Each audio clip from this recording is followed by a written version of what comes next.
All right, everybody, welcome into the high noon edition of Pugs Moran Live. That's me. Hi, Pugs Moran here every day, Monday through Friday, noon till whenever.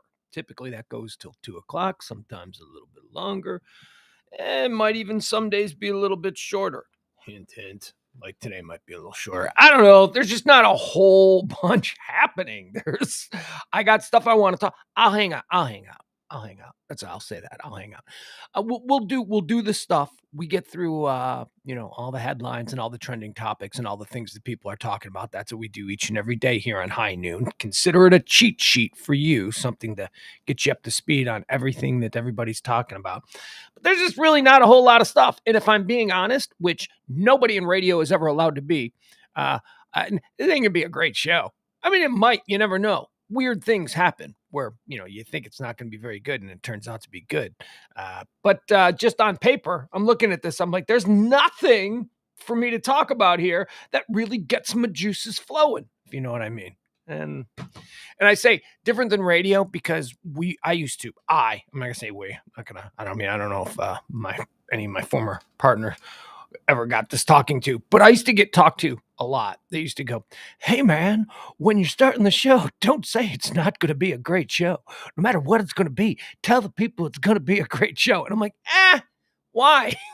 Well, because you want them listening no matter what. I go, yeah, but I like to be a little bit honest about how I feel about whether or not. So, this is a stream, so I get to be as dishonest, I get to be as honest and not as dishonest as maybe people with commercial interests would have me be.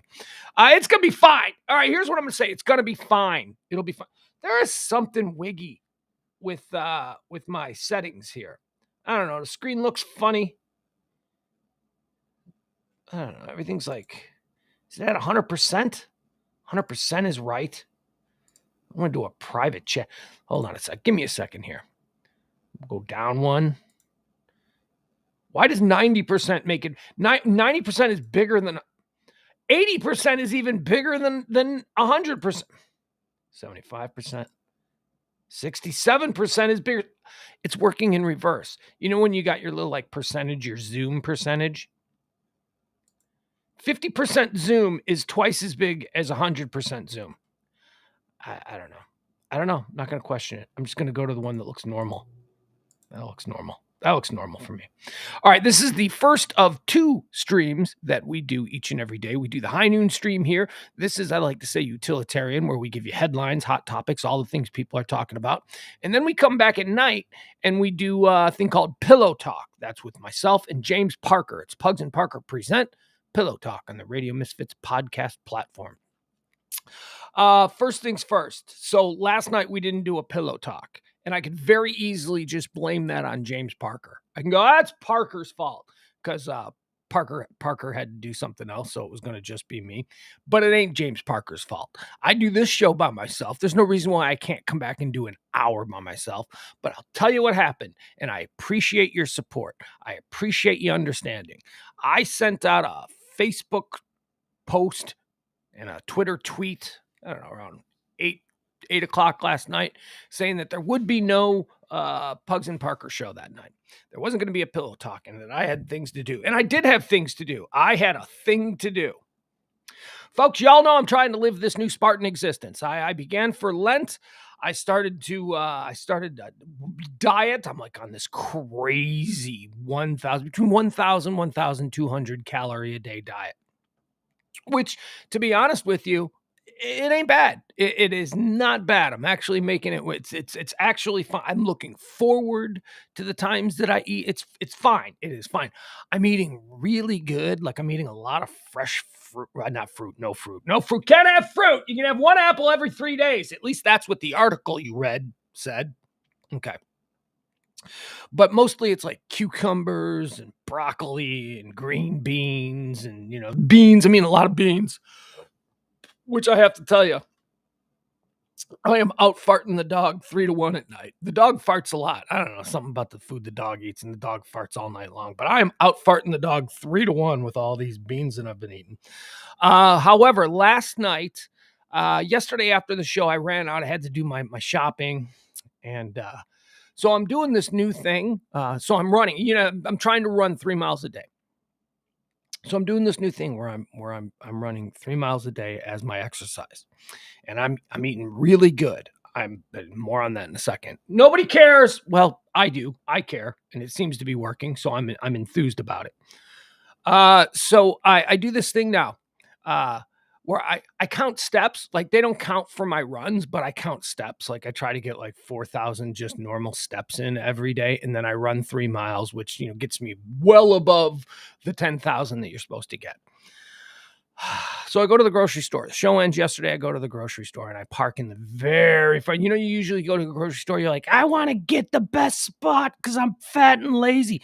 That's how I used to be. You try and get as close as possible. I don't want to walk because I'm fat and I'm lazy. Well, I am now parking all the way in the back. And I used to also park. I'm like, I want to park as close to the front because I'm fat and lazy. But also, I want to park as close to the cart corral as I can because I'm fat and lazy. Because there's like a sweet spot where you can get close to the front door and close to one of those corrals when you return your thing.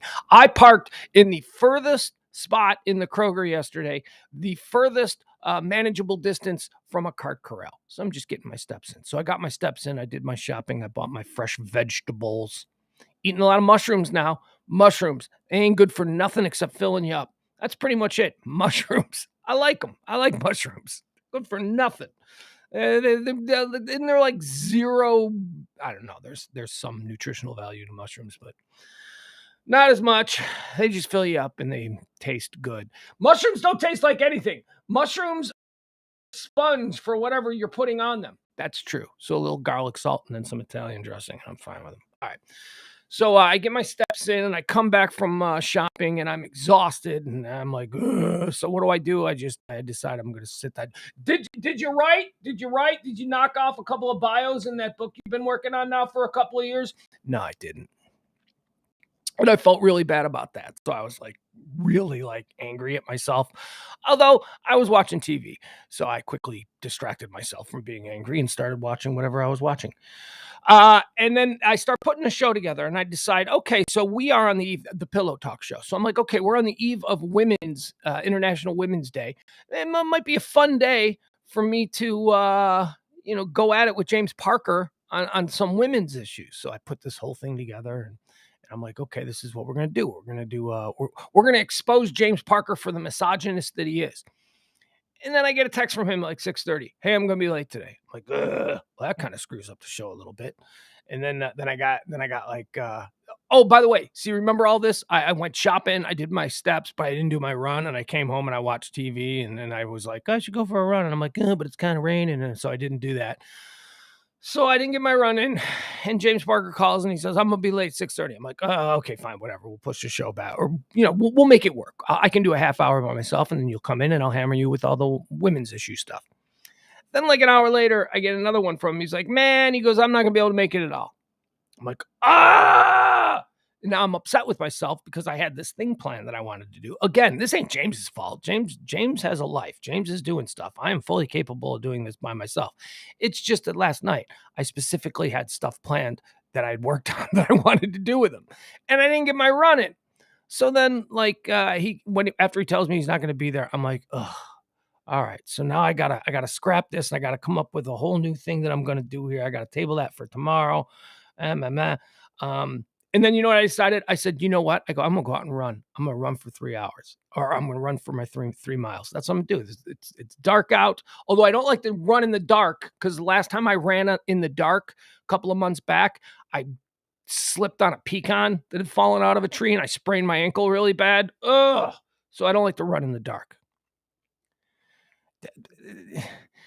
And besides, if I run in the dark and slip and fall on the sidewalk, do you know how big these houses are here in the beautiful 1%er hamlet of Highland Park, Texas?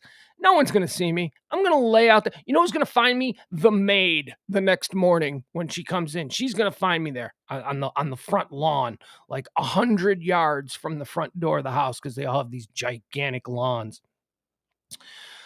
So that's why I don't like to run at night. But I decided last night I was going to run. So I get my run in and I came back in and it was like I was wiped out. I was really tired, and James wasn't doing the show. So that's why there was no Pillow Talk show last night. That's when I said I have something I have to do. That's what I have to do. Recover from my run. Recover from my run with very little time to put something together. But you just sat here for like 10 minutes talking about nothing. You couldn't have done that last night? Yeah, I probably could have. But I didn't. So what are you going to do about it? What are you going to do? I do apologize. All right. Hi, Kenny. Hi, Byron. Hi, Russian scumbag bot. We got a Russian scumbag bot. Where's Leslie? Leslie's supposed to handle the Russian scumbag bots. She's in charge of that stuff around here. But tonight, I do promise you that we will have a Pillow Talk show.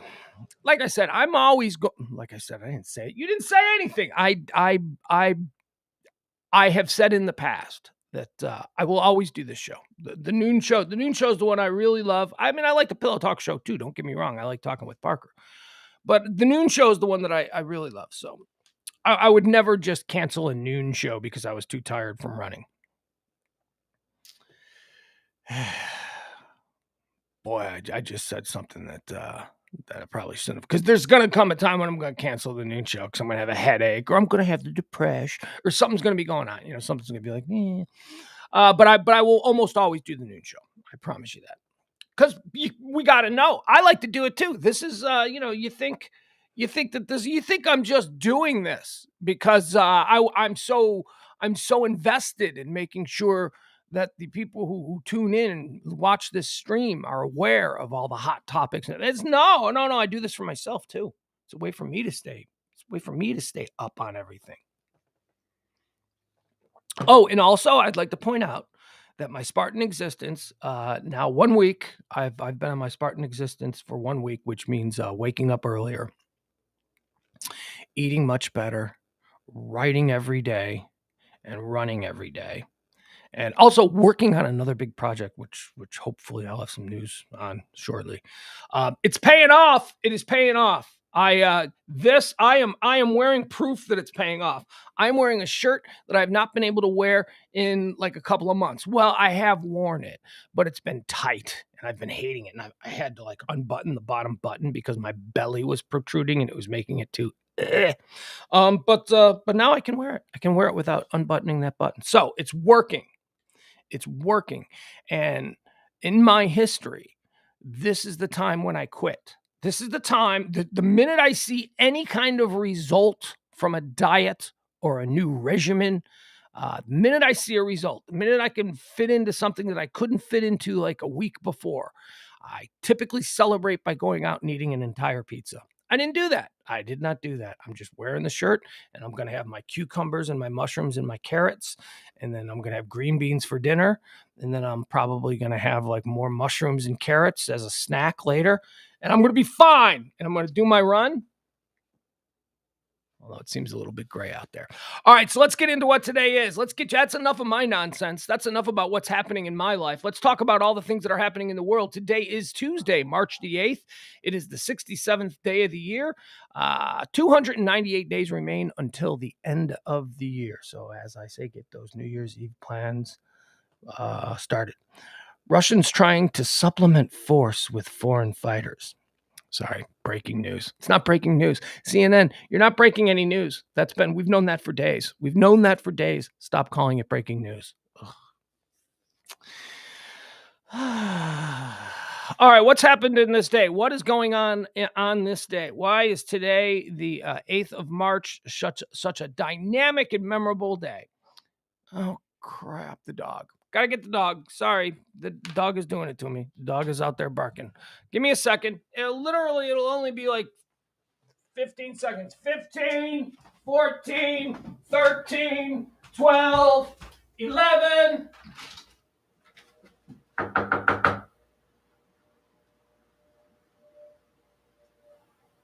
CeeLo!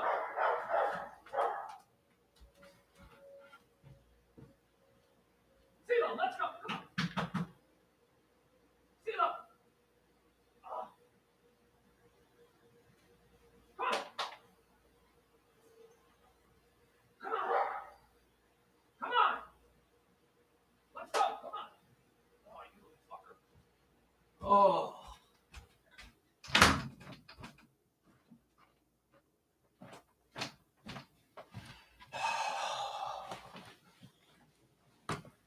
Well, that was a huge waste of time.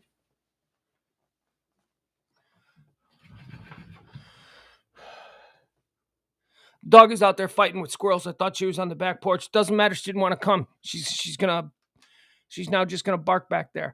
But I called her, so that means she knows that she's being paid. So she's gonna finish what she's doing, and then in like a minute, she's gonna come and start barking at the back door, which is what I'm gonna have to get up again and get her.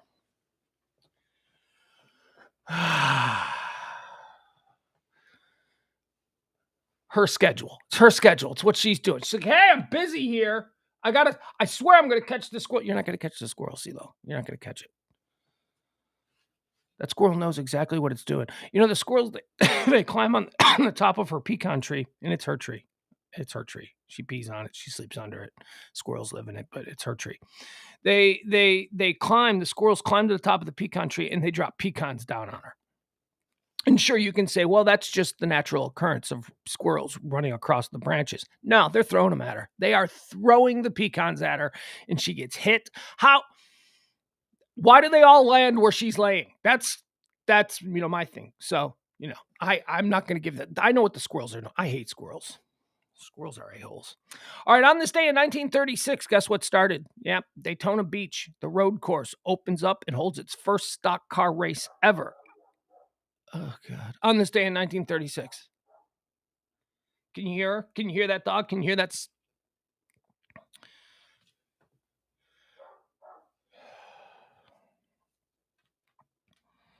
going to drive me nuts. It's going to drive me nuts because we've got neighbors that call the police on her because she barks. She's like the worst barking dog ever.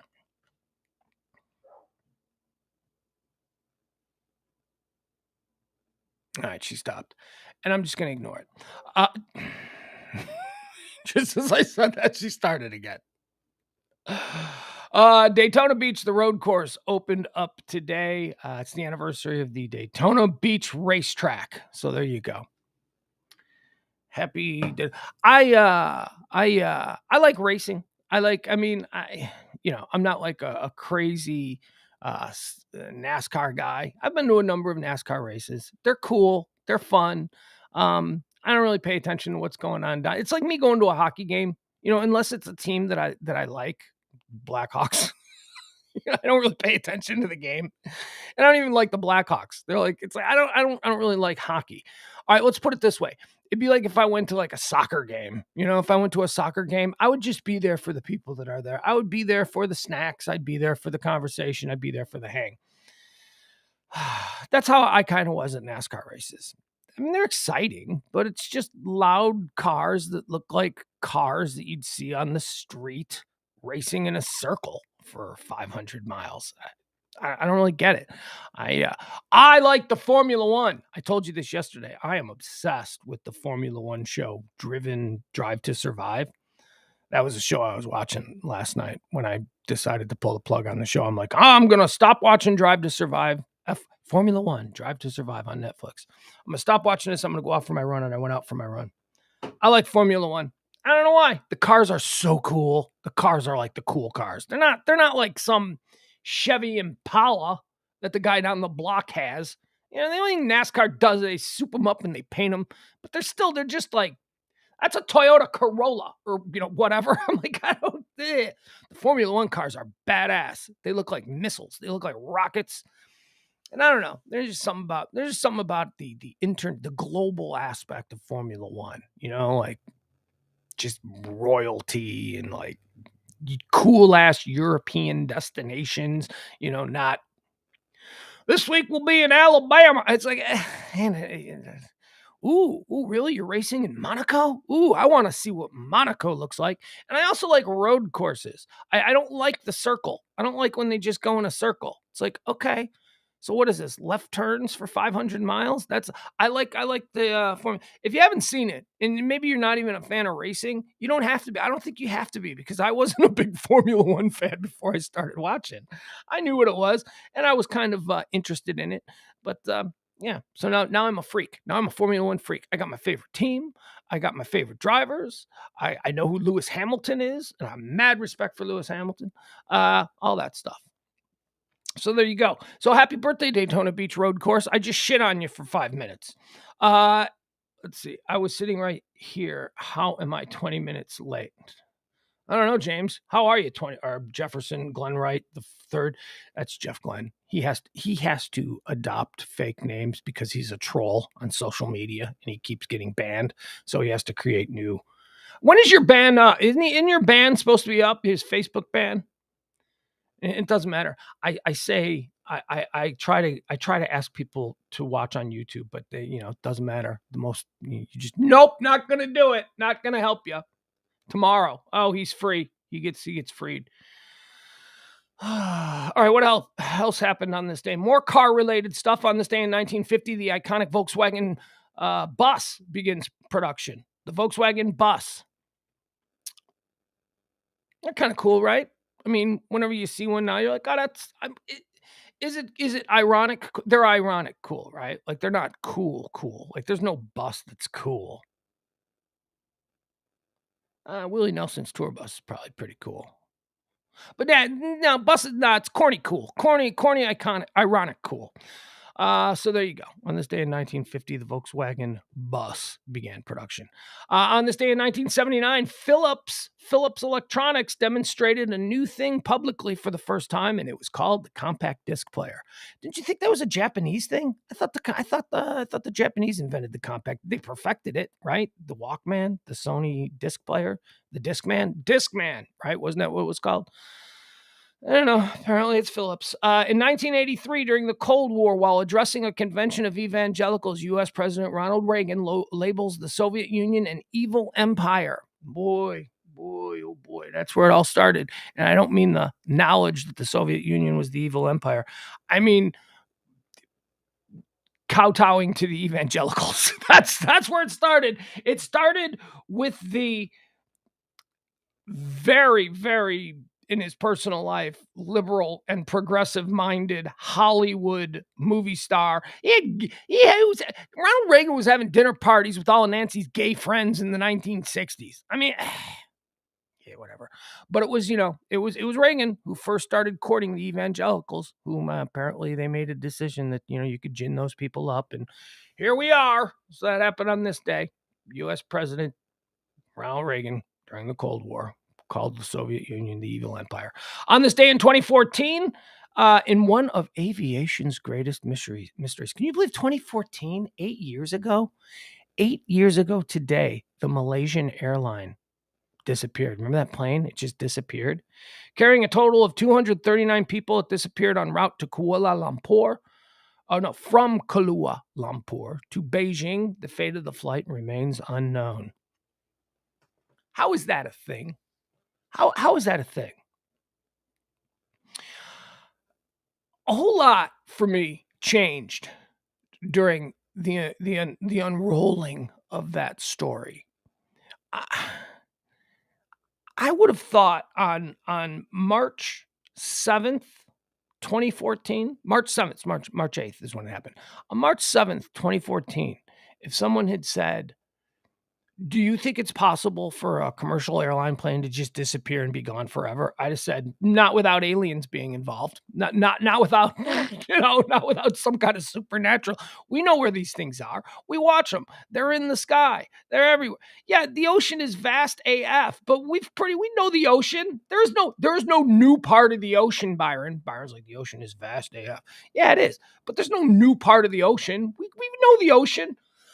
And besides, this thing wasn't out in the middle of the freaky vast open waters it was flying from like one part of Southeast Asia to China. It was like we knew the relative area. You're right. When taken as a whole, the ocean is massive, but this wasn't the whole thing. In other words, we weren't looking for it in the Atlantic off the coast of New York. We knew pretty much where it was. The thing just disappeared. Let me click on this. That's such a weird story. And then, you know what? It was like, that was like the story. It was the only story that CNN and all MSNBC, it's the only story that they covered for a long ass time. And then Trump. and then Trump came in. And then suddenly that was the only story. American news media is only capable of covering one story at a time. And they beat it to death. Malaysian Airlines Flight 370. I want to read a little bit. Let's learn together, shall we? Malaysian Airlines Flight 370 was a scheduled international passenger flight operated by Malaysian Airlines that disappeared on March 8th, 2014, while flying from Kuala Lumpur in Malaysia to its planned destination, Beijing International Airport. The crew of the Boeing 777 registered, it doesn't matter all these numbers. They last communicated with air traffic control around 38 minutes after takeoff when the flight was over the South China Sea. See, we knew where it was, not even the ocean, South China Sea. It's a sea because we can see it. The aircraft was lost from radar screens minutes later, but was tracked by military radar for another hour, deviating westward from its planned flight path, crossing the Malay Peninsula and the Andaman Sea. Left radar range 200 nautical miles northwest of Penang Island in Northwest Peninsula. So we even had it narrowed down. We know where the last time we saw it. Let's see here. The disappearance of Flight 370 was the deadliest incident involving a Boeing 777 and the deadliest in Malaysian Airlines history until it was surpassed in both regards by Malaysian Airlines Flight 17, which was shot down while flying over conflict-stricken eastern Ukraine. Oh, yeah. Okay. So, oh man, that was a bad year for Malaysian Airlines. Is Malaysian Airlines still in business? So they lost a plane in March, and that was the biggest loss of life for a big jumbo 777 jet ever. And then like a few months later, they get shot down by Russians who are trying to take over Crimea. Remember when they did that? That's a bad couple of months. Okay, so let's see. Let's read. I don't care about all that. We know all about it. But let's see what the speculated. Let's go with Why not? Or should we go? Oh, possible in-flight events. Power interruption. The SATCOM link functioned normally from pre-flight until it responded to a ground RCARS message. All right, this is all tech stuff. I don't get it. At some time between 1:07 and 2:03, power was lost. The aircraft's SDU sent a log-on request. It is not common for a log-on request to be made in flight, but it could occur for multiple reasons. Hypoxia. They think that maybe there was some sort of an analyst by the ATSB comparing the evidence available for Flight 370 with three categories of accidents, as in, oh God, can't you simplify it for me? So maybe maybe there was like a gas leak and they all, like Payne Stewart. Remember Payne Stewart in his private jet? There was like a leak and everybody fell asleep in the plane and the plane just crashed. Let's see. Passenger involvement may have been one of the theories. Two men boarded Flight 370 with stolen passports, which raised suspicion in the immediate aftermath of its disappearance. The passports, one Austrian and one Italian, had been reported stolen in Thailand within the preceding 2 years. Interpol stated that both passports were listed on its stolen and lost travel documents database. Good thing they caught that. Good thing you have a database before people fly international. And that no check had been made against the database since the passports were first reported as stolen. Database don't really matter if you're not looking at it. Malaysia's home minister criticized his country's immigration officials for failing to stop the passengers traveling with stolen European passports. Crew involvement. U.S. officials believe the most likely explanation to be that someone in the cockpit reprogrammed the aircraft's autopilot to travel south across the Indian Ocean. Police searched the homes of the pilots. Oh, remember that when they thought it was the pilots? Yeah, I don't know. Whatever. It disappeared. We don't know. And we've all just moved on. So whatever. We still fly. Nobody's worried about it. All right. That happened on this day in 2014. And that's it. That's pretty much it. Okay. Let's do birthdays. It's been a slow couple of days. March is a dead month, man. I'll tell you. Let's do some birthdays. Born on this day in 1942, Dick Allen, American baseball player. I love Dick Allen. As a matter of fact, the publisher of the book I'm working on just published a book on Dick Allen, and they're sending it to me, and I can't wait to read it. Dick Allen, Great baseball player. Great baseball player. MVP. Stud. First Chicago White Sox player I ever remember being famous, being like a big famous guy. Dick Allen used to smoke in the dugout. There's like famous pictures of him smoking a cigarette between at-bats. The 1970s. Mickey Dolenz was born on this day in 1945. Mickey Dolenz, of course, of the Monkees. Mickey Dolenz famous now for being the sole surviving monkey. He is the last of the Monkees. All the Monkees are dead. Peter Tork dead. Davy Jones dead. Michael Nesmith dead. Just Mickey Dolenz. Born on this day in 1946, the least appreciated of all the members of the Eagles, Randy Meisner. Randy Meisner was born on this day in 1946. He's still alive. He's like, he could probably walk into a store, and not get bothered because nobody's like, hey, you're not Glenn Fry. It's like, hey, you're not Don Henley. So he's not, hey, you're not Joe Well. He's not one of those guys. But he's still a member of the Eagles, so he's cashing the checks. So, good for him. Good for Randy Meisner. He keeps his anonymity, and he's still got a yacht. Born on this day in 1958, Gary Newman. Here in my car. In car. Isn't that him? Isn't that Gary Newman? Isn't that like the only thing he ever did? It says English singer, songwriter, guitarist, and producer. Is that Gary Newman? Was that Gary Newman, or was that somebody else? He's an English musician, singer, songwriter, composer, and record producer. He entered the music industry as the frontman of the new wave band Tubeway Army.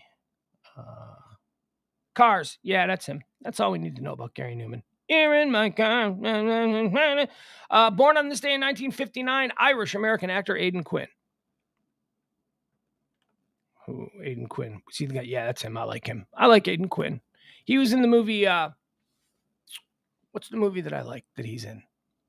Avalon. You ever seen Avalon? Avalon's a good movie. It's a really good movie. Oh, well, there we go. Sorry. Just lost my stuff here for a second. All right. Also, born on this day, a couple of youngsters. Why not? Why not celebrate some youngsters? Not youngsters. I guess they're not youngsters now. Hell, this guy is in his 40s. Freddie Prinze Jr., American actor, producer, and screenwriter. Is he still married to Sarah Michelle Gellar? Sarah Jessica Parker Gellar, whatever her name is. She's one of the three named girls. Freddie Prinze Jr., not to be confused with Freddie Prinze. Freddie Prinze was his dad. Freddie Prinze was Chico from Chico and the Man in Suicide, I think. I'm not sure. I don't know. Freddie Prinze Jr., He's got the name, so he became famous. Also born on this day in 1977, James Vanderbeek, Dawson of Dawson's Creek. You ever do anything else? James Vanderbeek was very famous for like a couple of years. He's another one of these guys. Yesterday we talked about Daniel J. Travanti. Daniel J. Travanti had to wait till his 40s to get famous. James Vanderbeek was like 17, 18. There's still time. There's still time for Vanderbeek. It's still time for the Vanderbeek to, By the way, James Vanderbeek is not to be confused with Johan Vandersloot. Remember Johan Vandersloot? He was like that Dutch kid in Bermuda who killed that American girl. Hey, it's kind of effed up that you remember his name, but not the name of the girl he killed. I know. I just like the name Johan Vandersloot. Happy birthday, James Vanderbeek, born on this day in 1977. Dead on this day. Do we have any solid? Yeah, okay, here we go. Dead on this day, Joe Dimaggio. He was a good baseball player. Real good. Mr. Coffee. He was Mr. Coffee. I still have a Mr. Coffee machine. Joe Dimaggio.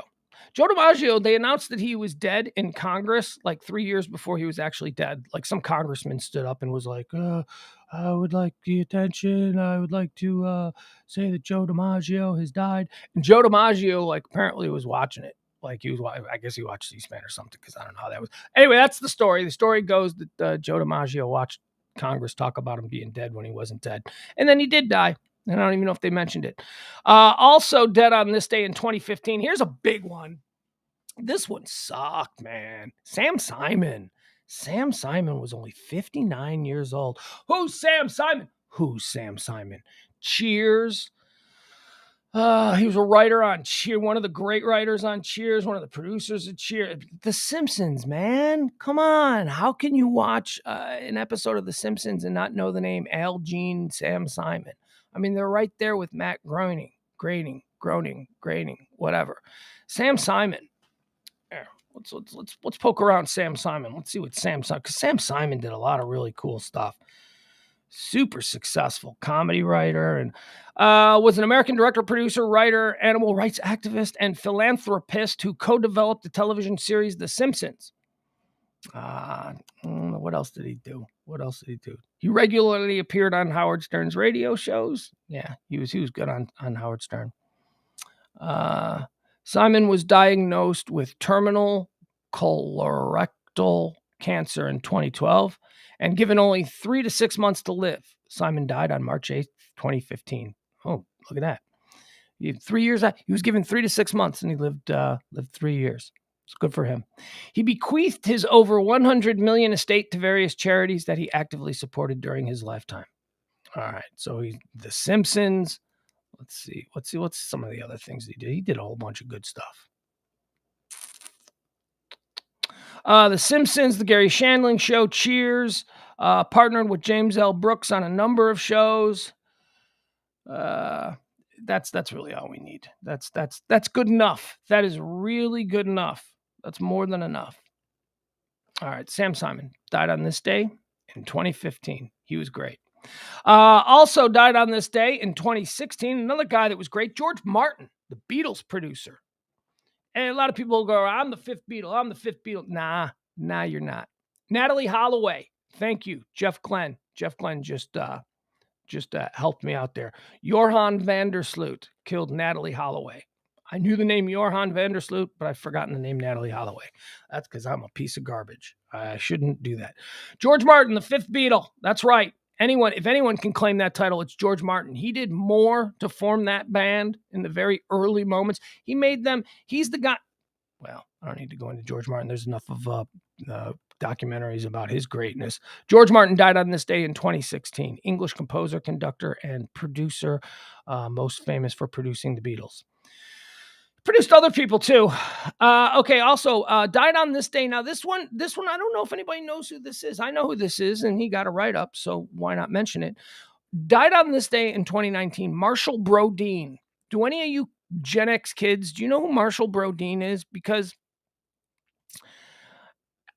I remember who he was. TV Magic. He used to be the guy that would come on TV during TV commercials and he would try and sell you TV Magic. But that's not what he was known for. He was Wizzo. He was Wizzo the Wizard on the Bozo Show.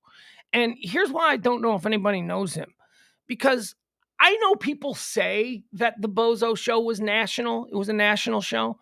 But I always thought the Bozo Show, like in my mind, that was just a local show for us kids in Chicago. Because, we were the ones who all wanted to go to the show and play Bozo buckets and all that. Anyway, I guess it was national. I don't know if people in Texas saw Bozo, but Wizzo the Wizard was right there with Cookie the Clown. It was Bozo and Cookie the Clown, and then they started to introduce Wizzo the Wizard, and Wizzo the Wizard and Cookie didn't get along, and it was so weird now because you just like there was obviously they were both like vying to be Bozo's best friend, and Cookie was like the guy who had been Bozo's best friend forever, but then suddenly Wizzo's hanging out and Bozo seems to really like Wizzo, and Cookie probably had an issue with that, and there was tension, and I think it was comedic tension. They did it on purpose, but man, there were layers to the stuff that's going on there. April says we had WGN Network and I would watch Bozo here in Dallas. Yeah, Ed knows Wizzo. Wizzo died, Marshall Brodeen, on this day in 2019. Yeah, man. Okay, so cool. So kids all over the country. See, I only think, I don't know. I just think of Bozo because, like, wasn't there like a California Bozo too? Like, there was a different guy who did Bozo, and then there was, I don't know. I thought there were like regional Bozos, but I guess WGN being a superstation. I used to like Bozo. Bozo was awesome. Never got to go. Never. I had friends who got to go to Bozo. There was always like, you can't go to my family. They can't go to Bozo. There's a 10-year waiting list. You're going to be 20 by the time Bozo. And I'm like, really? That's the reason? It's not because we're broke and it's probably expensive. Going to Bozo was a rich kid thing. Getting to be on Bozo was something rich kids got to do. Just like going to like Walt Disney World. That's rich kid stuff. Not me. You know what I did? I hung out in taverns with my grandpa. That's what poor kids do. That's what poor kids.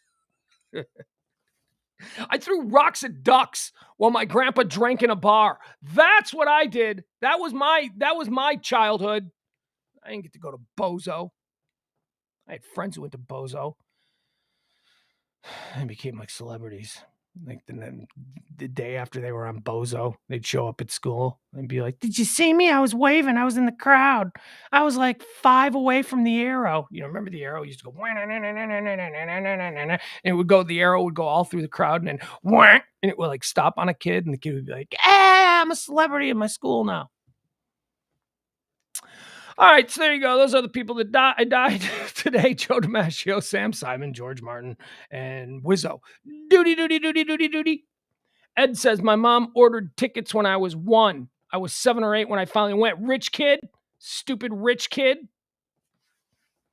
Or maybe just your I don't care. I don't know. It just seemed like something that was out of my reach as a kid. I would never go to Bozo. I understood that I would never go to Bozo, and I would never go to Disney World. But that's okay, because I like throwing rocks at ducks in the lake behind the tavern my grandpa would drink in. That's what I did. Never hit a duck. Didn't want to hit the ducks. Like to scare the ducks. You know, they'd all group up in an area, and then I'd skip a rock near them. I wasn't a freak. I wasn't like a young serial killer. I wasn't trying to kill ducks because I was upset. It was just that, you know, my grandpa would be in the bar drinking, and I would have like probably 15 fully leaded Coca-Colas, and then I'd be like, I gotta go do something. And it was before video games. Like the bar didn't have a video game, so I would go out back and throw rocks at ducks. Throw rocks towards ducks. I didn't throw rocks at ducks. I wasn't a serial killer. All right, let's get into what's trending today. Let's see what's happening in the world. Gas prices are trending. This is like a whole thing. There's like, okay, so gas prices are trending and Russian oil is trending. So Biden said we're off the junk, man. We're off the Russian oil. President announced that we're going to be not taking any more Russian oil, which is such a nothing deal. It is such a. This is. I've made my thoughts on this perfectly clear. 0.95, not even like 1% of the oil, the crude oil that we take into this country is Russian oil. We don't use it. We don't need Russian oil. We don't use it. But we're gonna make this big announcement. You know, it's a big show. Look, we're no longer going to be using this. This will show them. It's not gonna show them. It's not gonna show them unless Germany and Belgium and all these countries over there in Europe that rely on like Russian oil for like 90% of their oil. And they're not gonna stop. They're not going to stop because it would really affect them. But here's the play that's going on in America. So you make a big show of it, right? The bipartisan too in Congress, Republicans, crazy maggots, crazy far left squads. You know, everybody's like, yeah, let's ban the Russian oil. Why? Because one, it looks good. You can say, look at all that we're doing to really stick it to Putin, right? That's good. But also, see, why are we? Typically, you would have, one segment of the United States Congress not supporting anything the president wants to do, but they're supporting this one. You know why? Because gas prices are going to go through the roof and the midterms are coming and they're going to be able to go, see, gas prices. But here's the trick that they're playing on us. Russian oil should never affect American gas prices because we don't use Russian oil. It'll affect it globally, and but really all that's happening right here are rich people who make money off oil are using this as an excuse to be able to jack up the price of a barrel of oil because they know that their party's coming to an end. Everybody's switching. I see more and more Teslas and SUVs that are electric every single day. GM is ramping up production. Ford is going full on into their E-Ford or Ford Blue, as they call it. The end of oil dependency for gasoline is coming. It's coming in our lifetime. And these companies are just gonna twisting it for all of us who can't afford a $70,000 electric car. They're just gonna screw us because we're the ones you can screw. The rich people who have oil stocks and all the people who are oil and gas, man, that's where the money is. Yeah, it is for now because they are going to gouge the prices.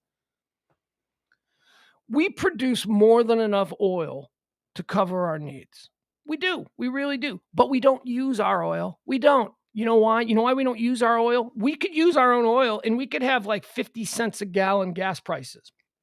Well, we don't do that because the rich class, the super rich people who run all the oil, they can make more money selling our oil to other people. They couldn't get away with charging us what they charge other people for our oil. So, it's a bottom line thing. We're going to take, and by the way, it's our oil. We are citizens of the United States. These are our national resources. But unfortunately, there's like a very small percentage of people out there who have the rights to it, and they get to make all the money off of it.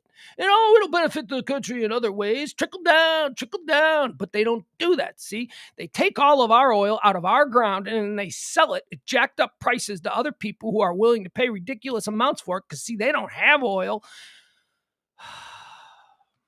And then we buy oil from other people.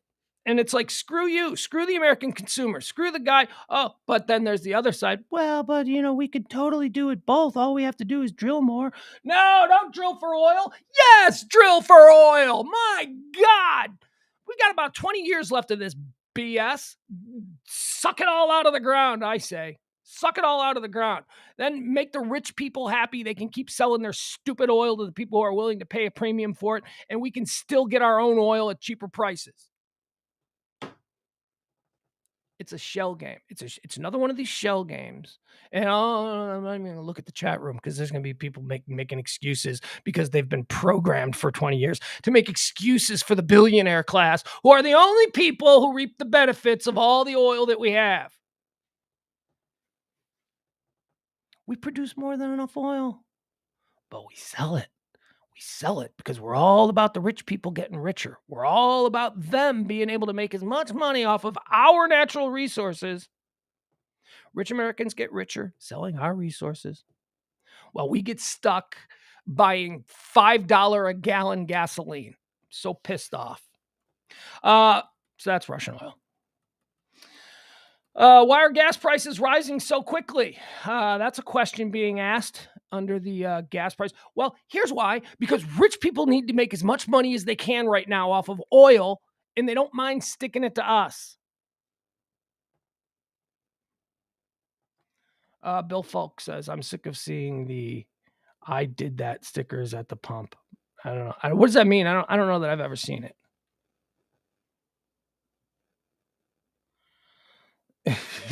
Adam wants to agree with me, but the urge for Adam Reyna to be a contrarian is so great that even though he ultimately ends his comment with agreeing with me, he has to be contrarian to some degree.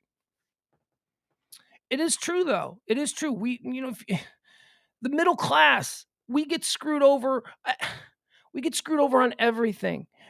Like I say, man, the rich people, they don't worry about filling up their gas tanks.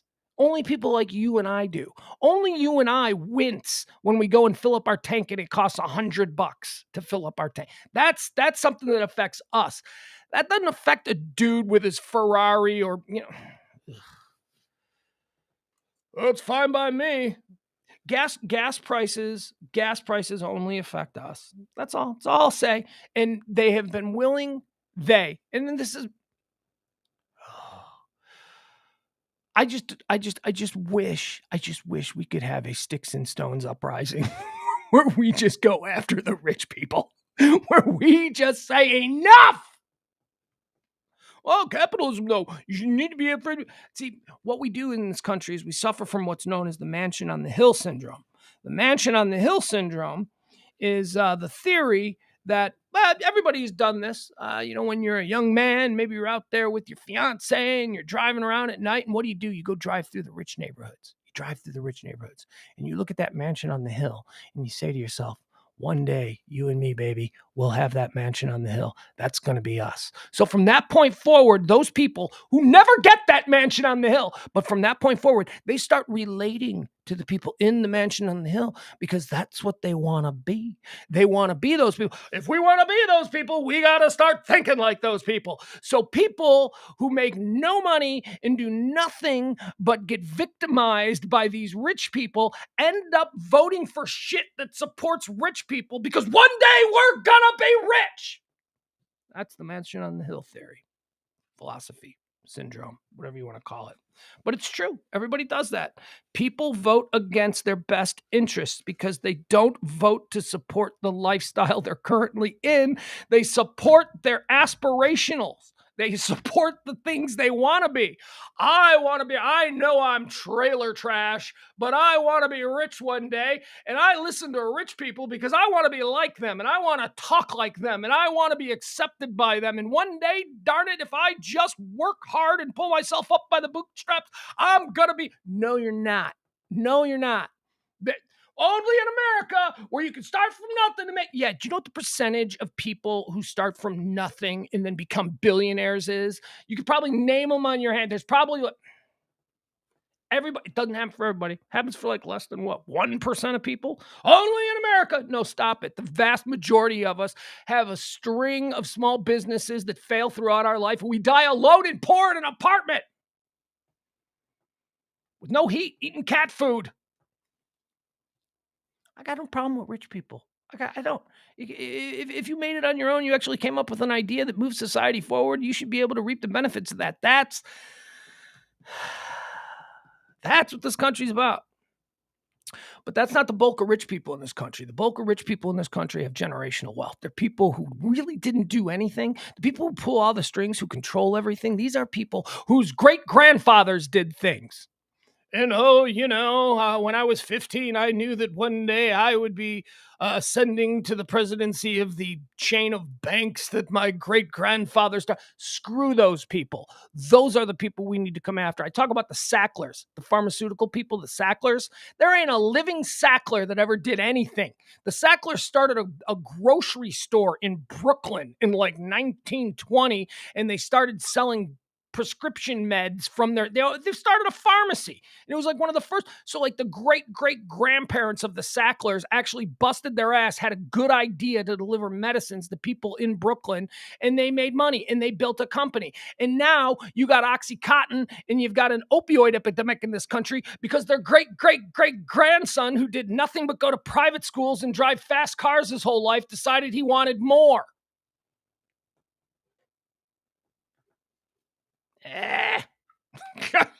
That makes me mad.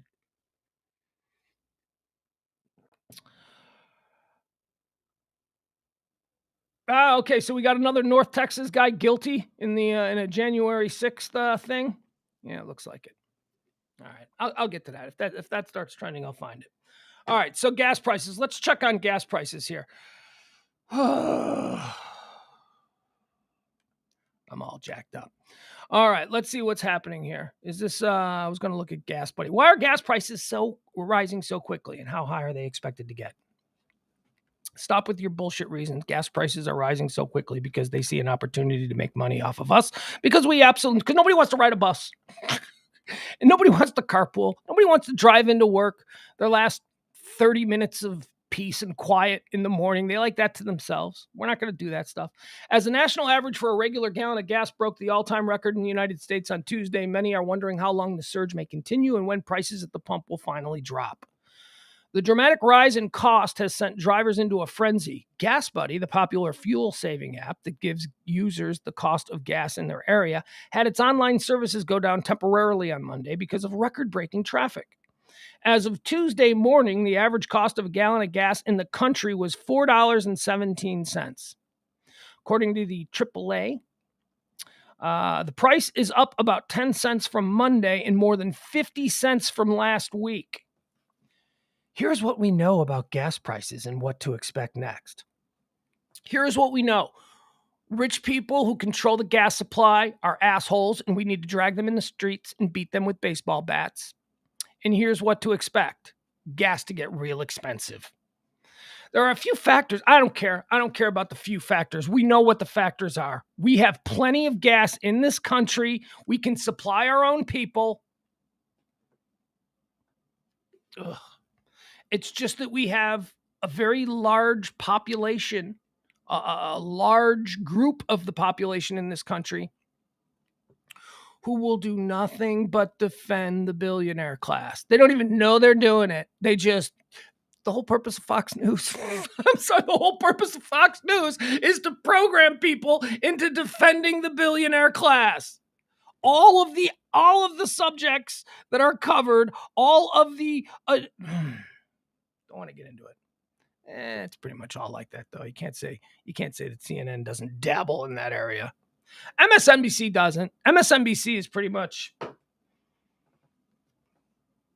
I'm surprised MSNBC doesn't have commercials for pitchforks and torches, because that's kind of. I've been watching a lot more MSNBC lately because it's the only app that really works well. The news app on the new Android TV. Oh, don't even get me started on Android TVs. Don't even get me started on smart TVs and their remote controls. I don't. Here's the problem. We do this all the time with stuff in this country. We invent something that kind of works, and then we rush it out to the marketplace, and everybody buys it, and they're like, hey, this is kind of great because it kind of works. I'll give you a quick imitation of how smart TVs work. If you're thinking about unplugging, and I have unplugged, and I will never go back, and I just have to get used to this. When you have cable or satellite TV and you use the remote control, and let's say you want to change channels. Here's how your remote control with cable or satellite TV reacts. You want to change channels? Which channel? You want to go to, what do you want? You want news? Which one? You want Fox News? Fox News? Bam, there's Fox News. Boom, right there. It's on. There you go. That's a remote control from a cable or a satellite system, the kind we've been used to. Here's how a remote control for a smart TV works. What? You again? What? Hit the button. Hit the button. What do you mean you're hitting the button? Hit the button again. Okay. Hit it 15 times. 1, 2, 3. Okay, there it is. There it is. Fine. Okay, now what do you want? What do you want? You want to move? You want to move? You want to move on the screen? You want to go to different apps? Hold on. Wait. Stop hitting the button. Just wait. Wait, it's not loaded yet. Hold on. See the problem? Just see when you are used to being able to just change channels and watch whatever there is no such thing as flipping through channels with a smart TV. It's, I want to watch this channel. Click. This is not a lie. If I want to watch the CNN app on the TV, it is anywhere. The fastest I've been able to turn on CNN has been 5 minutes. 5 minutes. 5 minutes of just spinning and spinning and spinning. Longest, I once went out shopping a couple of weeks ago and came back in, and it was still spinning and spinning. So I rebooted, hung up everything. Oh, God. It's not ready. It's not ready. It's not ready for the way Americans need to use this stuff. We're used to be able to just flip through channels. What's this? Go back. Oh, don't even ever try to go back. Don't try and exit an application. What are you doing? I'm trying to exit the application. I thought you wanted to watch Netflix. I do, but now I don't want to watch Netflix. Make up your mind. Click. Stop clicking. Just stop. Just wait. I swear to God, that's how smart TVs work. Wait. Hold on. Wait for it to load. All right, it's been 10 minutes. You're not loading. Oh, you wanted it to load? You better reboot. You better reboot the stream. You better just reboot the whole thing. Let's try this again. Jeff Glenn says, you say you want to watch the news, but are you sure you wouldn't rather watch an episode of Family Ties from 1983? Yes, exactly. Exactly. Oh, it's the worst, man. It is the absolute worst. But they rolled it out because they said, we can do this now. Let's sell it to people, and let's sell it. Let's make it so that everybody can buy it, and then everybody will get used to it.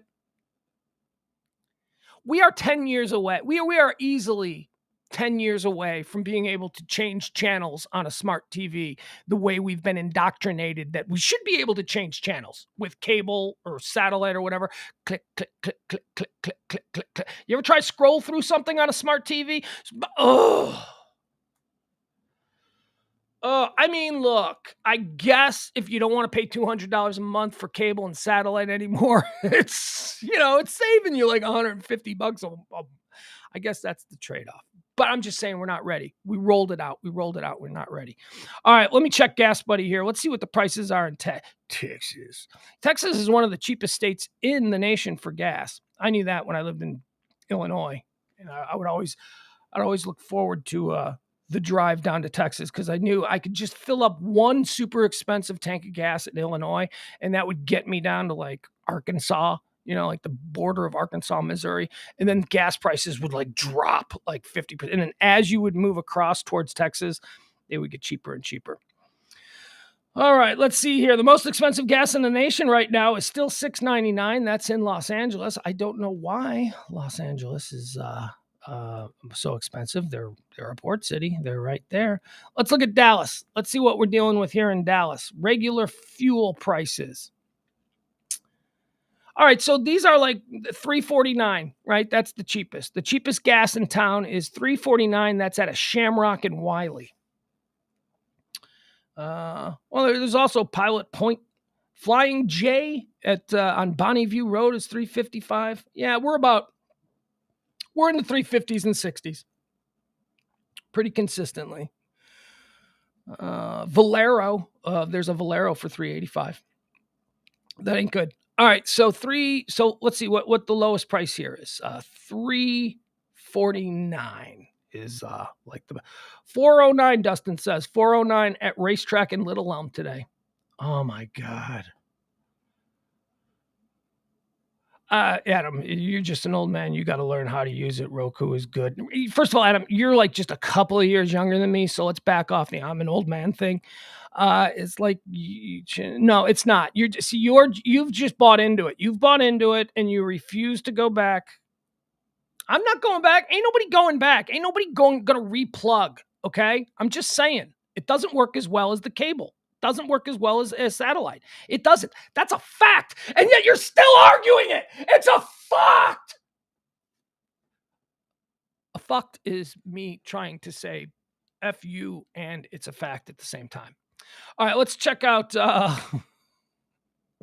Let's see. Okay, so $3.49 is the cheapest that we have here in the Dallas area.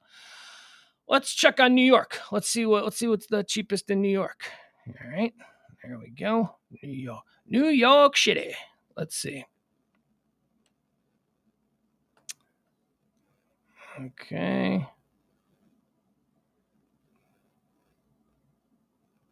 Okay, that didn't work. Yeah. Oh, it's fine, Adam says. It's fine. The internet is fine. It's not too slow for all the things we're demanding of it now. Not at all. I'm crazy. I'm just an old man.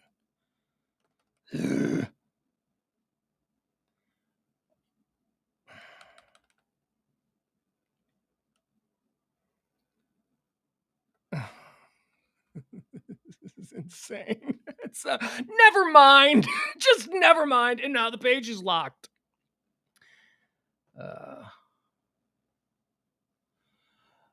Let's see here. Oh, error 503. Backend fetch failed.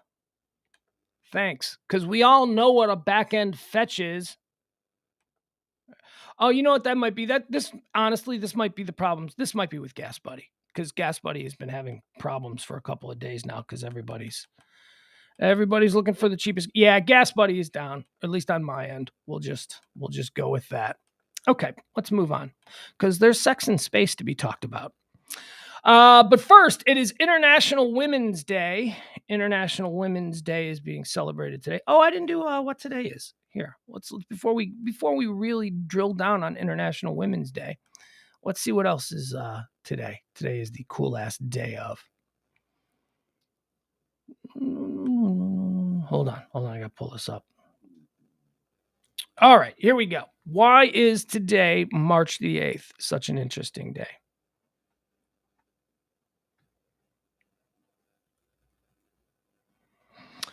Jeff Glenn says it's rough about gas prices. It's rough for guys like us who have to drive far to get our kids. I drive 40 miles from Fort Worth to Buckner and Garland Road. It takes an hour in good traffic. Maybe you should have stayed married, Jeff. Maybe you should have thought about these problems before you went and got the divorce. Maybe you should have stayed true to the vows. that you committed to on your wedding day.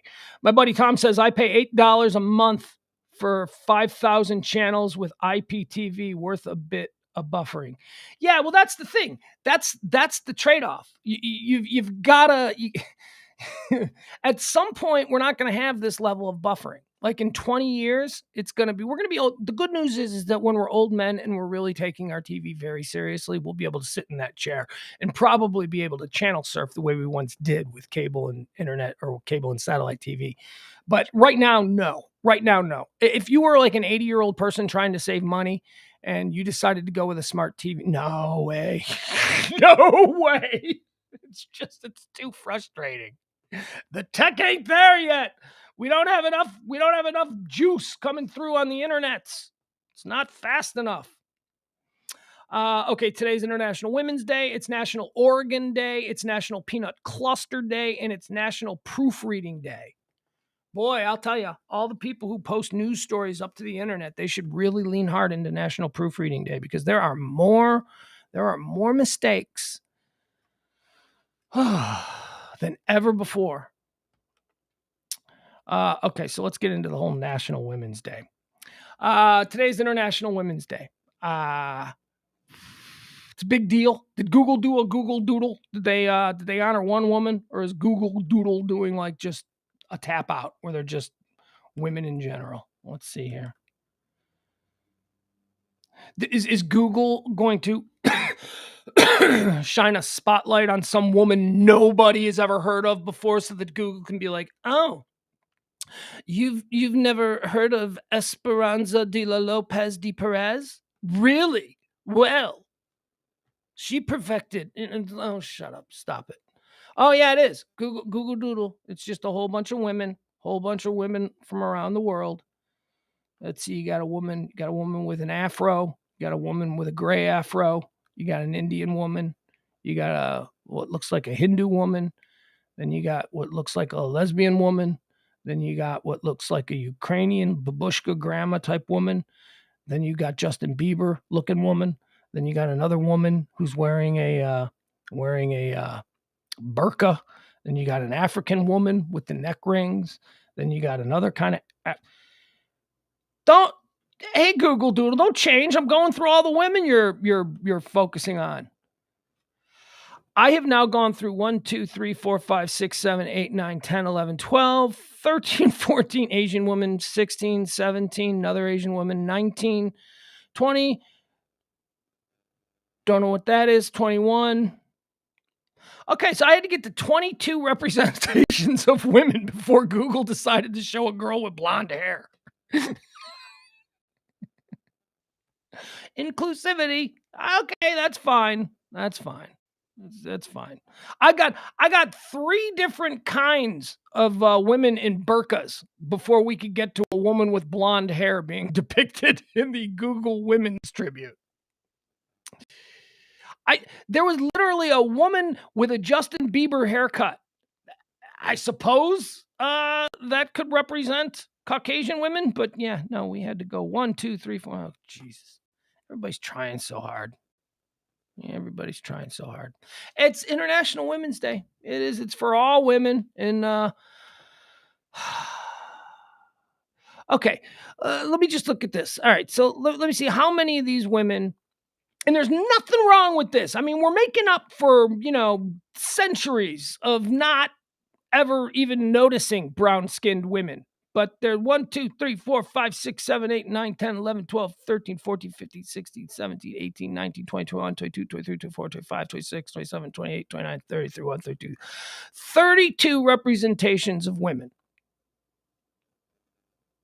1, 2, and Justin Bieber. 3, 4, I don't know. It just seems, I don't know. It just seems like there are. Now, what are you getting at? What are you getting at, Mr. Turning Old and becoming like a Fox News guy? No, I'm not. I hate things being forced down our throat. That's very good. It's International Women's Day. It's International Women's Day. And in appreciation of International Women's Day, how about a woman's draft? Okay, if you want me to. All right, I will do a woman's draft. This is my draft of the coolest women ever. Are you ready? All right, here we go. Yeah, Adam, globally, there's not a large percentage of women who walk around with Justin Bieber haircuts yet. They got a representation within the first 4. So, I don't know. International Women's Day. All right, this is going to be your women's draft. These are, like, in my opinion, the coolest women. And now I'm looking at it going, do I have any women of color in here? I probably should. All right, let's move Beyonce into there just so I don't sound like a racist. Okay, number 1 with the number 1 pick in the International Women's Day Cool Ass Women of All Time draft. I'm going with Boudica. Boudica. Who's Boudica? Weren't you just making fun of Google for Boudica's like somebody. I read a book about Boudica when I was in college, and I'm like, why don't more people know who Boudica is? Boudica is a badass.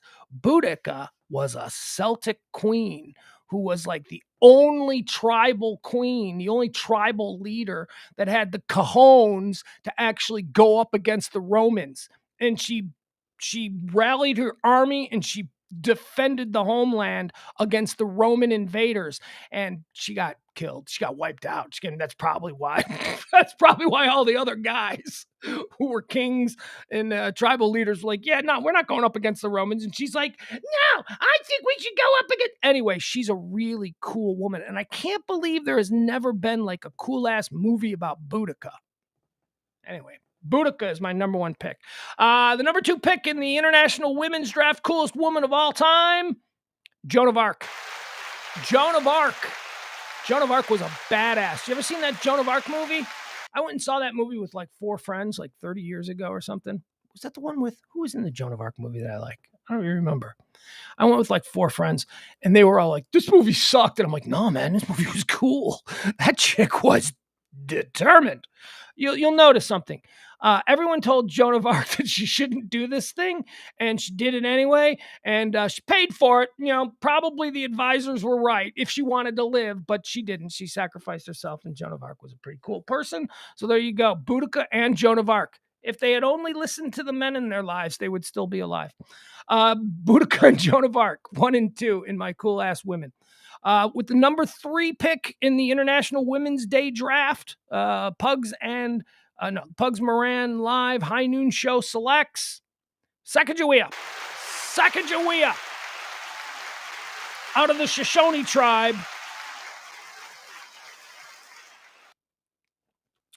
Second, of course, Meriwether Lewis and William Clark would have never become famous without the help of 16-year-old Sacagawea. She was 16 years old. She was a 16-year-old Indian girl. Oh my God. They would have been killed a million times over, except Sacagawea was supposedly like really good with words. Like she could talk to tribes and stuff like that. And she got them out of so much trouble. And here's the coolest thing about Sacagawea. She lived to be like 90. Like she like totally like after Lewis and Clark became super famous, she became super famous. So she kind of like became a celebrity back in the day. She was like her son, she had a son with some fur trapper, I think Jean Charbonnet, I think was his name, something like that. Anyway, Sacagawea, really cool. With the 4th pick in the cool ass women's draft for International Women's Day, Pugs Moran from High Noon selects Catherine the Great of Russia. That's right, Catherine the Great. Catherine the Great. And no, Catherine the Great did not, in fact, die trying to have sex with a horse. She probably died from a venereal disease because she was a big old hoe. Catherine the Great, as far as female sexual empowerment, she did not care. She was like, I'll have sex with anybody I want. I'm going to have sex with this guy. I'm going to have sex with that guy. I'm going to have sex with that prince. I'm going to have sex with that person. And she just did it because she was cool with it, but that's not why we should remember Catherine the Great. Catherine the Great wasn't the great because she was a great big old hoe. Catherine the Great was the great because of the way she unified Russia. She was a badass. She took no shit from anybody. Russia at the time was kind of like, fallen by the wayside as far as the power structure in Europe. And then she rose to power, and she put everybody in their place. King of England, King of Sweden, King of Prussia, all these people. She was like, yeah, no, get back off, son. We got a whole big country, and if you want to push us around, we ain't having it anymore. Catherine the Great. Catherine the Great. All right, with the 5th pick in the International Women's Day cool-ass women of all time draft, Pugs Moran from the High Noon Show selects. Why not? Dolly Parton. Dolly Parton with number 5. Why Dolly Parton? Because we talk about her all the time. It came down to like Dolly Parton or who else was I thinking about putting? Taylor Swift. I was going to put Taylor Swift in there just because of the influence that she has today. But honestly, Dolly Parton. Everybody could be a little bit more like Dolly Parton. Dolly Parton is sweet. Dolly Parton is kind. Dolly Parton is smart. Smart as a whip, a business genius, someone who's amassed a fortune of almost $1 billion. And what does she do? She helps people with it. She does great things with her money. She's the greatest American woman of all time. What about Betsy Ross? Betsy Ross sold a flag because she was told to sew a flag. I'm sure a case can be made for Betsy Ross. Dolly Parton. So there you go. There's my International Women's Day women's draft. Boudica, the Celtic queen, who stood up against the Romans and got her ass kicked. Joan of Arc, who everybody told, don't do this, Joan. And she did it anyway, and things didn't work out. But still, she was cool. She was a warrior. She was a badass lady warrior. Sacagawea, who the entire reason that we know the name Lewis and Clark today was because of Sacagawea. Lewis and Clark, a couple of white men, they took all the credit, but it was Sacagawea who showed them where to go, who negotiated all the treaties with the Indians and along the way. Sacagawea. Catherine the Great. Catherine the Great was the first truly female badass imperial ruler. She was not afraid of anybody. They all tried to push her around. They all tried to tell her that, oh, she's just a woman and Russia is on their knees, so let's just conquer Russia. And she was like, nope, not having it. Catherine the Great. And Dolly Parton. There you go. That's my tribute to International Women's Day. Boudica, Joan of Arc, Sacagawea, Catherine the Great, and Dolly Parton. Let's see, has anybody got any problem? Harriet Tubman should have been in there. She was a badass. Okay, I'm not going to say Harriet Tubman wasn't a badass, but she wasn't Sacagawea.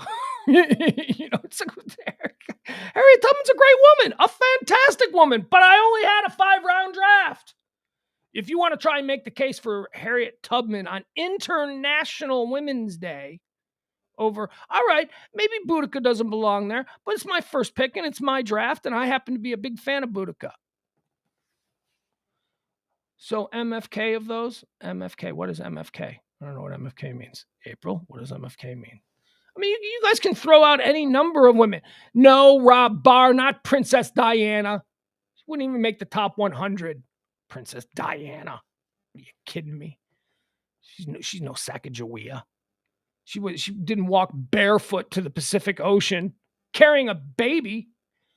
April wants to do F, Marry, Kill. All right. We're going to leave Dolly Parton out of that because she doesn't deserve it. So let's leave Boudica out of that because there's really nobody knows what Boudica looked like. So, all right. So F, Marry, Kill, Joan of Arc, Sacagawea, Catherine the Great. Oh man, that's a hard one. F, Marry, Kill, Joan of Arc, Sacagawea, Catherine the Great. I think you got to F Catherine the Great because, she was known for that. She was like a super sexual lady. So I bet there was some stuff there. So then it becomes Marry, Kill. Kill Joan of Arc. She was dirty. She was, and marry Sacagawea. Sacagawea seemed like a totally cool lady. There you go. That's your F, Marry, Kill. We didn't include Dolly because Dolly doesn't deserve that kind of nonsense. And Boudica, nobody knows what I don't know. I couldn't even. But there have been renderings of Joan of Arc, and we know what Sacagawea looked like. And Catherine the Great also she sat for a lot of paintings. So, speaking of F, Marry, Kill, how about space sex? Yep, space sex is about to become a thing. NASA is going to study sex in space. NASA says it will study sex in space. So that means there are like two astronauts. There are two people in like an astronaut program somewhere right now who their big job is going to be to do it. They don't know it yet, but that's going to be the mission that they accept is going to be to do it in space, which is definitely interesting. Here, let me get into this story. The internet's working slow. Sorry. I apologize. Is the TV off in the other room? Hey, how about the dog not being a dick today? The dog just barked early on, but then I expected she was going to come to the back door and be a jerk, and she's not. After decades of sitting on its hands, NASA has finally said it would be open to researching sex in space if it came down to it, which might be vital to future space colonies on Mars or the moon. That is interesting because, I mean, we know we pretty much understand where babies come from based on this atmosphere and this gravity and all that. But like, who knows? Who knows? Could be a whole different kind of a thing. Like maybe it won't be 9 months anymore. Maybe it'll be like 3 years, or maybe it'll be like 2 months. Maybe it'll speed up. I don't know. NASA has finally said maybe the blood won't flow to certain areas. And I don't know. But yeah, but you're an idiot. I'm sure that all of these questions, they already know the answers to. Yeah, you're probably right. NASA has finally said that it will consider researching something that has tortured astronauts for decades, and that is sex in space. The space agency has come under increased pressure to encourage a 62-mile-high club and embrace SpaceX research to ensure that humans can safely reproduce in outer space. Yeah, that's it. Well, this is to ensure that people stuck up in a space station with some hot Russian female astronaut for a year.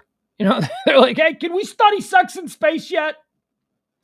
Academics argue it will be vital to ensuring a long-term human presence on other celestial bodies like Mars and the moon. And the likes of academic Simon Dubois said, no research has explored intimate relationships nor the human experience of sexual functions and well-being in space or space analogs, or how any of this can affect crew performance. Okay, I'm in. Tell me more. After years of dodging the question and forcing astronauts to keep their hands to themselves, NASA has finally said it's willing to conduct the research into the subject. Pop-ups? You know it's a true story because it's on a website that has millions of pop-ups. Academics argue it will be vital to ensure. Academic Simon Dubois said no research. Let's keep going. After years of dodging the question and forcing astronauts to keep their hands to themselves, NASA has finally said it is willing to conduct research into the subject. NASA says, we are primarily concerned with ensuring crew members' health and safety in space for long periods of time. Our human research program is working to mitigate the 5 hazards of human spaceflight and researching ways to help crews work together and remain emotionally prepared during their journey. Should a future need for more in-depth study on reproductive health in space be identified, NASA would take appropriate steps. However, it added, we are not currently seeking proposals or considering a dedicated field or project on this topic. Oh, so then it's just a stupid headline designed to... Mark Zuckerberg. All I saw was Mark Zuckerberg, and then a pop-up came up. God, this is the worst. Never mind. The question is only going to become more and more pressing for NASA, particularly as the trips to Mars takes around 7 months. Oh, they can't go 7 months without sex? Okay, so it's 7 months on the... So they can't go 14 months without sex? Are you kidding me? It's not hard. Just ask any ugly, pimply-faced college kid. You can go 14 months without sex. It ain't that hard. Nobody even knows whether sex is possible in zero gravity due to its impact on liquid physics and the basic mechanics of the deed. Yeah, that's my question. Like, is blood gonna flow to the right places? Physicist and astronomer John Mills, PhD, told BuzzFeed. Well, BuzzFeed's being quoted, so again, this is legit. That male arousal would be challenging in space. That's what I'm saying. Though it could still technically be possible, adding that similar issues might affect female astronauts as well. Vaginal wetness could be an issue as the fluid-like sweat and tears will tend to pool at the location of secretion in the absence of gravity. This wouldn't inhibit arousal necessarily, but I imagine it would be uncomfortable or unpleasant. Well, if sex in space is unpleasant, then just kiss the human race goodbye, because, that's the whole driving point of it. That it's pleasant. That's why humanity has grown. Maybe that's why there's no other people on other planets. Maybe they tried and they're just like, this sucks. Okay, so there you go. What else is trending today? Oh, here's another little thing for North Texas. Beto. He's running for governor, don't you know? Beto is trending today because he's being sued. He's being sued. Okay, so I'm going to tell you what he's being sued for. So remember last year when we had this big energy crisis because of the cold weather and, everybody was in blackouts and the whole state basically went back to living in like 1860 for a couple of days. All right. So the energy companies made billions off of that. That was like the best thing that ever happened to the energy companies. And Beto O'Rourke called out one Dallas oil and gas and energy billionaire. I already said that. I can't say it enough. He called him out and he said, you made all of this money and then like a couple of months later, you donated $1 million to Governor Abbott's reelection campaign. That's what he said. That's all he said. Those are facts. Those are not disputed. Those are facts. Those are things that happened. This guy made, I'll tell you exactly how much he made. We'll tell you how much he made when all of us were like, how come we don't have power for a week? I'll tell you how much this guy made. The Democratic candidate for Governor Beto O'Rourke is being sued for defamation and slander by an energy company executive. O'Rourke announced the lawsuit during a news conference Monday afternoon in Dallas. Kelsey, it's a dude, his name is Kelsey. Kelsey Warren, the former CEO and current executive chairman of Energy Transfer, filed the lawsuit against O'Rourke February 18th in San Saba County, which is in west central Texas. Warren is seeking more than $1 million. According to the 19-page complaint, defendant O'Rourke began a relentless and malicious attack on Warren by accusing him of serious crimes, including extortion, bribery, and corrupt influence, simply because Warren made a campaign contribution to Governor Abbott. Defendant O'Rourke's malicious statements about plaintiff Warren constitute defamation. During the news conference, O'Rourke said Warren had previously sent him a cease and desist letter demanding he stop making the statements, but O'Rourke said Monday that he wasn't going to back down and that he will not back down now. He is following through on his threat, O'Rourke said, and he is going to try to take me to court, use his billions of dollars to try and shut me down and shut me up from telling the story of what happened to the people of Texas. Tell it. But just remember, a whole bunch of you think Beto O'Rourke's the devil because of bullshit that rich guys are putting into your head. Mansion on the Hill. Remember? Mansion on the Hill. You listen to Sean Hannity because you want to be like Sean Hannity. You listen to Tucker Carlson because you want to be born into the Swanson frozen food empire. You guys know that about Tucker Carlson, right? You know that Tucker Swanson Carlson is the heir to the Swanson frozen food. No, they don't, because he doesn't talk about that. But I remember Tucker Carlson once made, this is how I found out about him being Tucker Swanson Carlson. He was making fun of Anderson Cooper once being corrupt because his mother was Gloria Vanderbilt. And then like a whole bunch of people went, "What's your middle name, Tucker? Tucker Swanson Carlson. Your family owns Swanson Frozen Food. They're worth like 100 times more than the Vanderbilts are today." But facts don't matter. It's only about cool zings. O'Rourke said Monday he didn't back down then and he won't back down now. He's following through on his threat and he is going to try and take me to court, use his billions of dollars to try and shut me down and shut me up from telling the story of what happened to the people of Texas.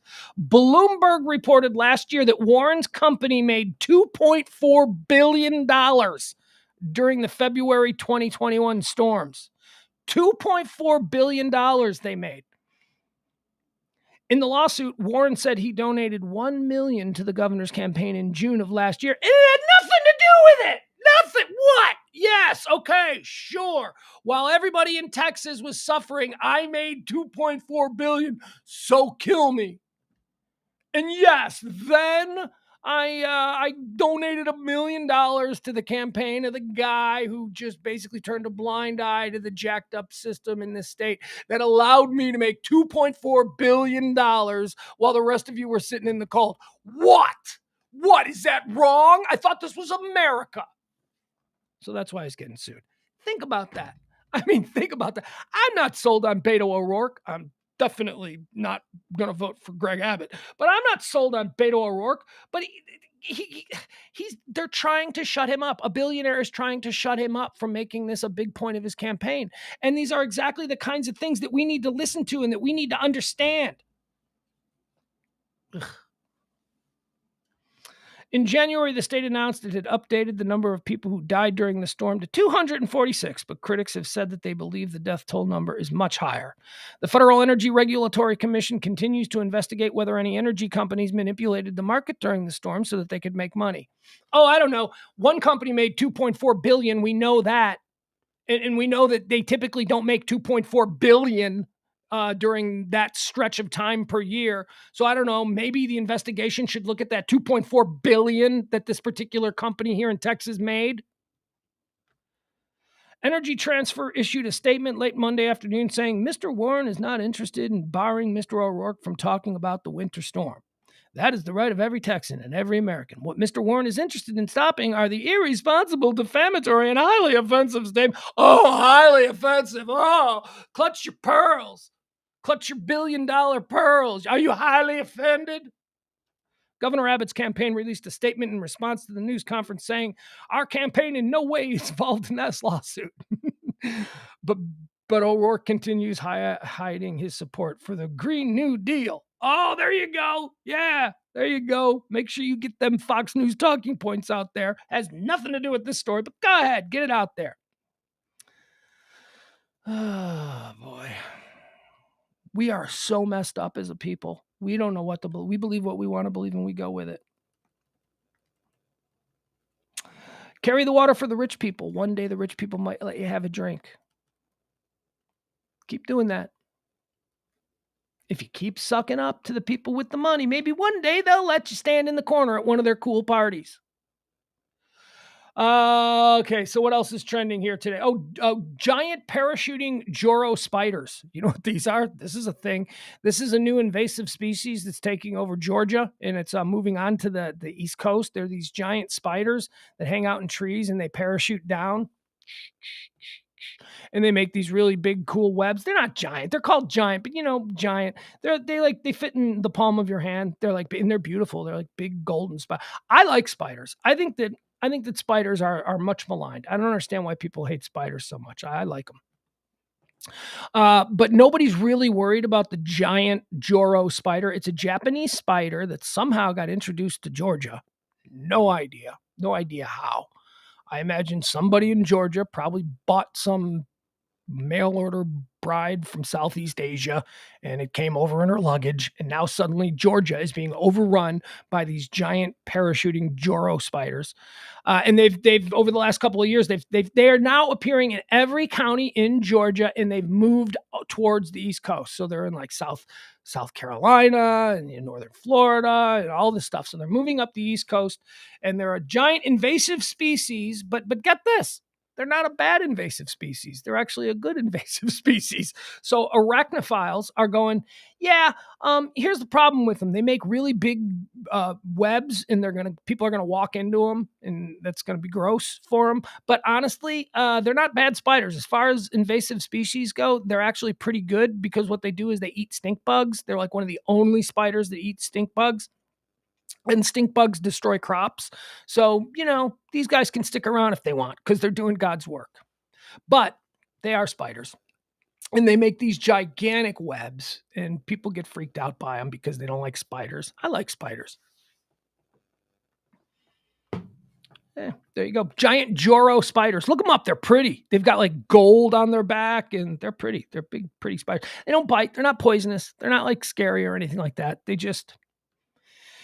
They make big giant webs. Maria Baranova is trending. Who's Maria Baranova? Well, she's an RT anchor. RT, RT, Russia Today. That's the Russia propaganda network. She's trending because she quit her job. I'm telling you, man, there are more and more people getting ballsy when it comes to Putin. She doesn't want to have anything to do with them anymore. Maria Baranova fears we're on the brink of a nuclear war after quitting Russian state-funded media over the Ukraine invasion. Here's what she says. She gets a little crazy, though. She gets like that sounds all good, but it's a little nuts. Maria Baranova resigned Russia Today, a state-run media operation also known as RT, last week after condemning Russian President Vladimir Putin's invasion of Ukraine. She's well aware that anyone who speaks out against the Kremlin could be in danger, but personal safety is the least of Baranova's concerns. Here's a quote now. "The problem is, I know these people very well," she says. "They never send threats. They just kill. So there is a kind of weird silence around me. But I really think we're on the brink of nuclear war right now. I'm not exaggerating," Baranova told Fox News Digital. "I have a son. I can't leave because his father won't allow me to leave with him. And so I just prefer to stay in Moscow. It seems like we're either in North Korea or we are going to be killed by a thermonuclear mushroom," she said. "I wouldn't quit, and I wouldn't lose my salary and job if I was sure that we were going to all be alive for many years. But I really don't know what is going to happen to all of us next." While many around the globe are gravely concerned Putin would resort to nuclear weapons, this is where she gets squirrely. Baranova is worried his behavior will make Russia the target of nuclear weapons. All right, so she's not afraid that, Putin's the madman is gonna, she thinks like America is gonna nuke Russia over this, which, I suspect the Western world will use them first, Baranova said. This is a very dangerous situation. Well, there you have it. That's why she's trending. She's wrong. We ain't going to use them. We ain't going to use them over there. We'll use them. We won't use them. Well, we'll use them if somebody decides to cut into our money. If our rich guys start to feel an economic pinch, then we'd use them. It's the only way we're going to use them. All right, now we're going to run through a bunch of, there's a whole bunch of football things that are trending. We'll go through them really quick here. Cowboys are trending. The Cowboys are franchise tagging Dalton Schultz. So there you go. They're going to keep him around. Tight end Dalton Schultz being franchise tagged by the Cowboys. Calvin Ridley. Did you see this story yesterday? So Calvin Ridley's an interesting guy. I remember Alabama, a wide receiver, really, really good. Showed some flash in the NFL. But then he took some time off last year to deal with some issues. He's got some depression issues, and he's got some other things, and he decided to walk away from the team and get his head straight, which is great. People need to be doing that. People need to be more concerned about their self-care. People need to be more open about any kind of mental thing. Talk about it, as people are saying. Don't be afraid to talk about it. So Calvin Ridley did that, and Atlanta Falcons fans don't get it because he was good and they want him out there playing. So screw his mental health. He should be catching passes. But fans of other teams were like, oh, good for him. Good for him. Just not my team. So he did that. And, but then there was also like a whole bunch of stuff about, well, maybe he just wants out of Atlanta. He just wants, all this stuff, whatever. But he was, as far as the primary story went, he was walking away because of some personal, emotional, mental issues that he was dealing with. So there you go. Good for him. Young athletes got to keep their heads straight. Except now it turns out that when he was not playing, he started gambling on all kinds of football games. Not all kinds. It's really not that bad. But Calvin Ridley has now been suspended for the entire 2022 season. This is one of the best wide receivers. He should be one of the best. He's had up and down success in the league. He's still great. He was going to be a free agent, so he probably would have been able to make a night. No. Next year he's a free agent. So he's suspended for his free agent year. Not sure how that will affect his time served with the team. But at any rate, here you go. Here's what we know. The NFL has made it clear where its priorities lie. The NFL made an example out of Calvin Ridley. The league announced yesterday that the Falcons wide receiver had been suspended indefinitely, at least through the end of the 2022 season, for placing bets on NFL games. Here are the details so far. Ridley placed fewer than 10 bets using his phone, including 3, 5, and 8 game parlays. Ridley placed bets on the Falcons, but only picked them to win. See, and all this stuff because it's the app. It's, they look at it. I'll just read it to you before I start explaining to you other things I heard about this. The bets were placed after Ridley stepped away from the team to address his mental health. Ridley says that he bet a total of $1,500. So it's not like he's a degenerate gambler. It was just something that he was doing because absolutely everybody is betting with sports apps now, except here in Texas because it's not legal here. But man, oh man. The last 2 years that I lived in Chicago, everyone, did you bet the game tonight? Do you have the app? No, I don't have the app. No, I don't bet the game. You should bet the game, man. Seriously. I don't care about the Pistons versus the Grizzlies. No, dude, you should. You can make money off that game. I don't want to even know that game is happening. His wagers were flagged to the NFL by the app that he placed them on, Hard Rock Sportsbook. So he had the Hard Rock Sportsbook app on his phone, and he placed these wagers. And the sports app went, hey, you're a pro football player. You can't be doing this. We're telling. Ridley was in Florida when he placed the bets, and his presence outside the state of Georgia was part of the reason why his bets were flagged. He's just a dumb guy. It's just dumb because all you got to do, doesn't he have a buddy? Doesn't he have like hangers on? Doesn't he have people in his entourage who could use their phones and their betting apps to place bets for him? I don't understand why he did it himself. An active NFL player should obviously not be betting on NFL games, but the league's response to Ridley's mistake seems more like damage control to appease its gambling partners than to address concerns about the integrity of the game. See, that's a real thing here. The NFL, since it decided gambling's okay after like 100 years of, if you even walk by a casino, you're banned for life. Like that used to be basically, ask Alex Karras or Paul Hornung or any of the players that had their careers cut short or upended because they gambled during the offseason on baseball or whatever. But now all these states are passing legalized sports gambling. And now we've got the rise of all of these sports books, these legal sports books that are, appearing on our phones. You don't have to walk into a sports book and place a bet. You don't have to call your bookie. You don't have to do any of that stuff. It's an app on your phone. You give them your debit card and they take your money automatically. So the NFL went, oh, wait a second. You mean we can make billions and billions of dollars off of this? Let's totally reverse the way we felt about gambling all these years because now there's money to be made. That's exactly what happened. So the NFL is being bolstered by gambling sites to the tune of billions and billions and billions of dollars. An active NFL player should obviously not be betting on NFL games, but the league's response to Ridley's mistake seems more like damage control to appease its gambling partners than to address concerns about the integrity of the game. Oh, well, but why does the gambling app care that a football player is gambling on football? Because the whiff of impropriety, any whiff, see, it's more important for the gambling app to make sure that everybody knows shit's on the up and up, because people aren't going to gamble on games if they think that players are throwing games. So yeah, the gambling apps don't want their players. The gambling apps don't want players betting on games. They don't. That just looks bad. That's going to make people think, oh, well, obviously I'm not spending money on this sportsbook app anymore because it's obviously fixed. So the big money that the gambling apps give to the NFL is really important. The integrity of the game is more important to the gambling apps. As weird, I know it sounds like twisted logic, but it's not. The integrity of the game is more important to the gambling apps than it is actually to the NFL. And so the gambling app said, hey, you got a player gambling. This looks bad for our product, so you better do something about it. And that's why the hammer came down so hard on him. Even though it was only $1,500, he wasn't playing, and it was whatever. Let's see.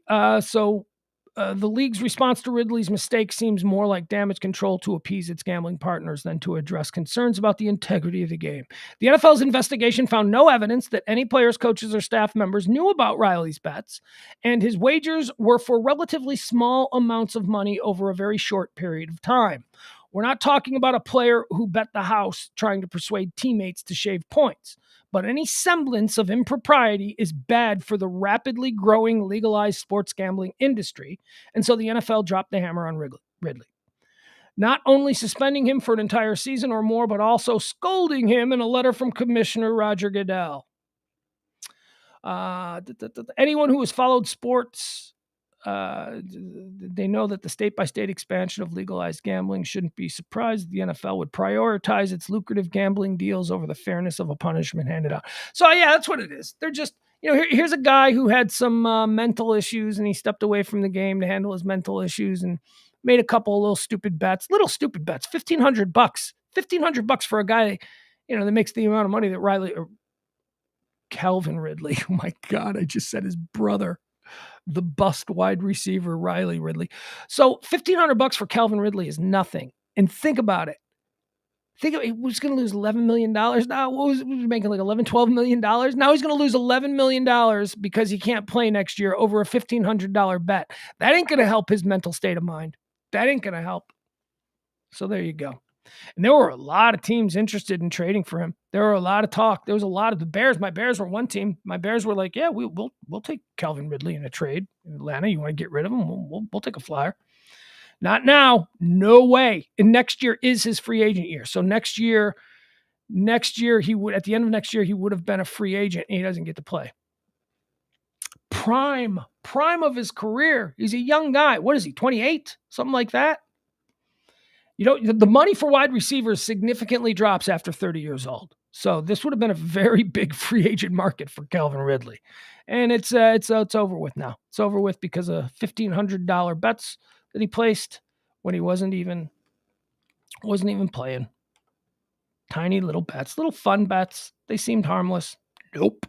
Broncos are trending. That's the other reason the Denver Broncos are trending. Why are the Denver Broncos trending? Because Antonio Brown and Kanye are trying to buy the Broncos. That's right. Kanye West and Antonio Brown think they're going to buy the Denver Broncos. Not a chance in hell. There is no way, shape, or form. Oh, by the way, going back to the gambling thing, I wanted to mention this. Bob Kraft, the owner of the Patriots, is like the primary investor, and I don't know the name of it. One of the biggest gambling sportsbook apps that's out there. Bob Kraft, the owner of the team. That shouldn't be allowed, right? Well, I'll tell you something else that's not going to be allowed. They're not going to allow Kanye West and Antonio Brown to come in and buy the Denver Broncos. Free agent wide receiver Antonio Brown reiterated this week that he and musician Kanye West want to buy the Denver Broncos. Brown told, but wouldn't that be so great? Wouldn't that be awesome? Oh, the uniforms would be hideous. They would be so stupid. They would have like the worst uniforms. They'd make really bad mistakes. The team would suck so bad. I would just there's like a part of me that wants, people like Jerry Jones and Bob Kraft and, all these other owners to go, just let them into your club. Let them into your club that you don't let anybody into. Let Kanye West and Antonio Brown, a guy who, by the way, is banned from the NFL. He's banned from playing, but let him buy a team. That shouldn't be a problem. Dude, you're banned from the league. You think they're going to let you buy a team? God, these guys are so stupid. They probably really think that they'll be allowed to buy a team. The Broncos were officially put up for sale last month by the Bolin family. ESPN's Jeff Legwold. The Broncos are valued at nearly $4 billion, and their sale is expected to set a new record for the highest price in history of major American sports. Yeah, they will. The Broncos will set the highest price ever for a major American sport until the next NFL team comes up for sale, and then it'll be a little bit more. So it's not like there's any NFL team that came up for sale right now would set the record because the NFL is a license to print money. According to Spot Track, Brown has earned over $80 million during his 12-year NFL career. Meanwhile, West has a net worth of $6.6 billion per CelebrityNetWorth.com. Can that be true? I saw that number and I shuddered. Kanye West is worth $6.6 billion. There's no way that can be true. So Kanye West has 3 times the money that Mark Cuban has. Let me cross-reference this. Well, let me see. It seems like that's way too much. All right, so Kanye West net worth. Yeah, okay, so Celebrity Net Worth says $1.8 billion, which is, Wikipedia also says $1.8 billion. So that's a little bit much. Kim Kardashian. Oh, is that combined Kardashian-Kanye net worth? Because it also says Kim Kardashian is worth $1.8 billion. Kim Kardashian is worth $1.8 billion. Kanye West is worth $1.8 billion. Is that like both of them? I don't know. Jay-Z is worth $1.3 billion, and that's combined with Bianchi. Rihanna is worth $1.7 billion. She didn't share that with anybody except that little baby in her belly. All right, there you go. Kanye West is not. Who said this? Who said Kanye is worth? What moron who doesn't understand money thinks CelebrityNetWorth.com. CelebrityNetWorth.com says Kanye West is worth $6.6 billion. What is Kanye West's net worth? Kanye West is an American producer, rapper, fashion designer, and entrepreneur.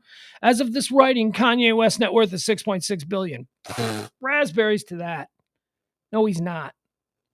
No, he's not. That's a ridiculous amount of money. Mark Cuban's only worth like 2.5 or something like that. I don't know. You know what? I should get that straight. What is Mark Cuban worth? Hold on. Let's see Mark Cuban's net worth.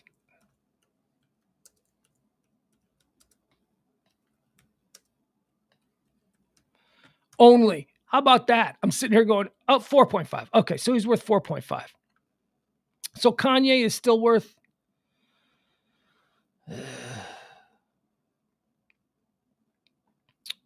I'm looking at these other sharks. So like Mark Cuban is worth $4.5 billion. Cuban's partner back in the day, Cuban didn't do it alone. He had Todd Wagner as a partner. Todd Wagner is worth $2.27 billion. Damon John, one of the other sharks from Shark Tank, he's worth a paltry $300 million. And Robert Herjavec, the other shark, that guy, he's only worth $200 million. Well, you use words like only when we're talking about, comparatively speaking to people but Mark Cuban at $4.5 billion, that's like nothing.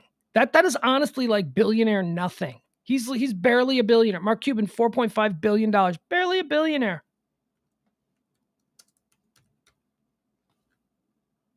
Mark Cuban's worth $4.5 billion. Mark Cuban, $4.5 billion. Elon Musk is worth $199.8 billion. Vladimir Putin is rumored to be worth $250 billion. Jeff Bezos is worth $163 billion. Remember Mark Cuban, $4.5 billion. Jeff Bezos is worth $163 billion. Bill Gates is worth $128 billion. And then it drops off significantly.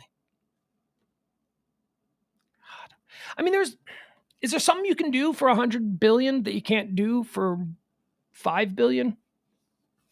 Yeah, you can buy an entire sports league. We went over this. Elon Musk and Jeff Bezos could buy the entire NFL. They could buy every single team in the NFL. And one of them, I think I figured out they could buy the entire NFL. Then they could buy the entire NBA. And then they could also buy like half of Major League Baseball. Something ridiculous. So if Jeff Bezos wants to buy a football team and they won't let him have a football team, Jeff Bezos could just start his own league. Easily.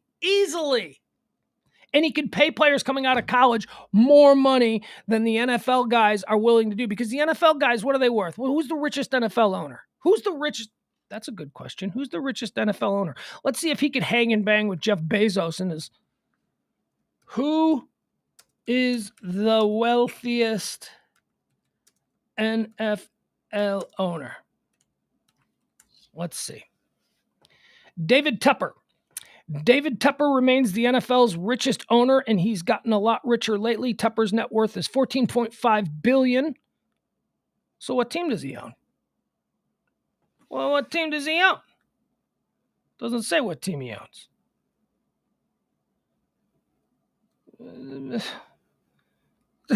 How can you not say what team he owns? Okay, so we'll find out. If he's the wealthiest owner at $14 billion, then obviously his team must be incredible. Oh, Carolina Panthers. He owns the Carolina. So, doesn't really matter if you have a super rich owner. All right, let's see what else is happening here. The final sports story that we're going to get to, Aaron Rodgers, he re-signed with the Packers. I don't care about that. J.K. Rowling is in trouble again because she said something about International Women's Day, and now a whole bunch of people are like, you said something about trans before, let's hate on you because everything you say now is going to come back to some comment you made about trans. So J.K. Rowling's is trending. J.K. Rowling took a shot at a Labour official in the UK, saying that apparently under a Labour government, today will become We Who Must Not Be Mentioned Day. And I'm just taking all kinds of crap for that. But it's all coming back to trans talk. Which it's National Women's Day. Let's not talk about trans day. Let's talk about women. We seem to talk about trans people all the time. Today is International Women's Day. J.K. Rowling is talking about women. Stop bringing up things that don't. Women, you know what? That's just it. You women, you can't even have your own day. Someone named Little Bo Weep, who is a YouTube singer who is apparently very popular. Little Bo Weep died.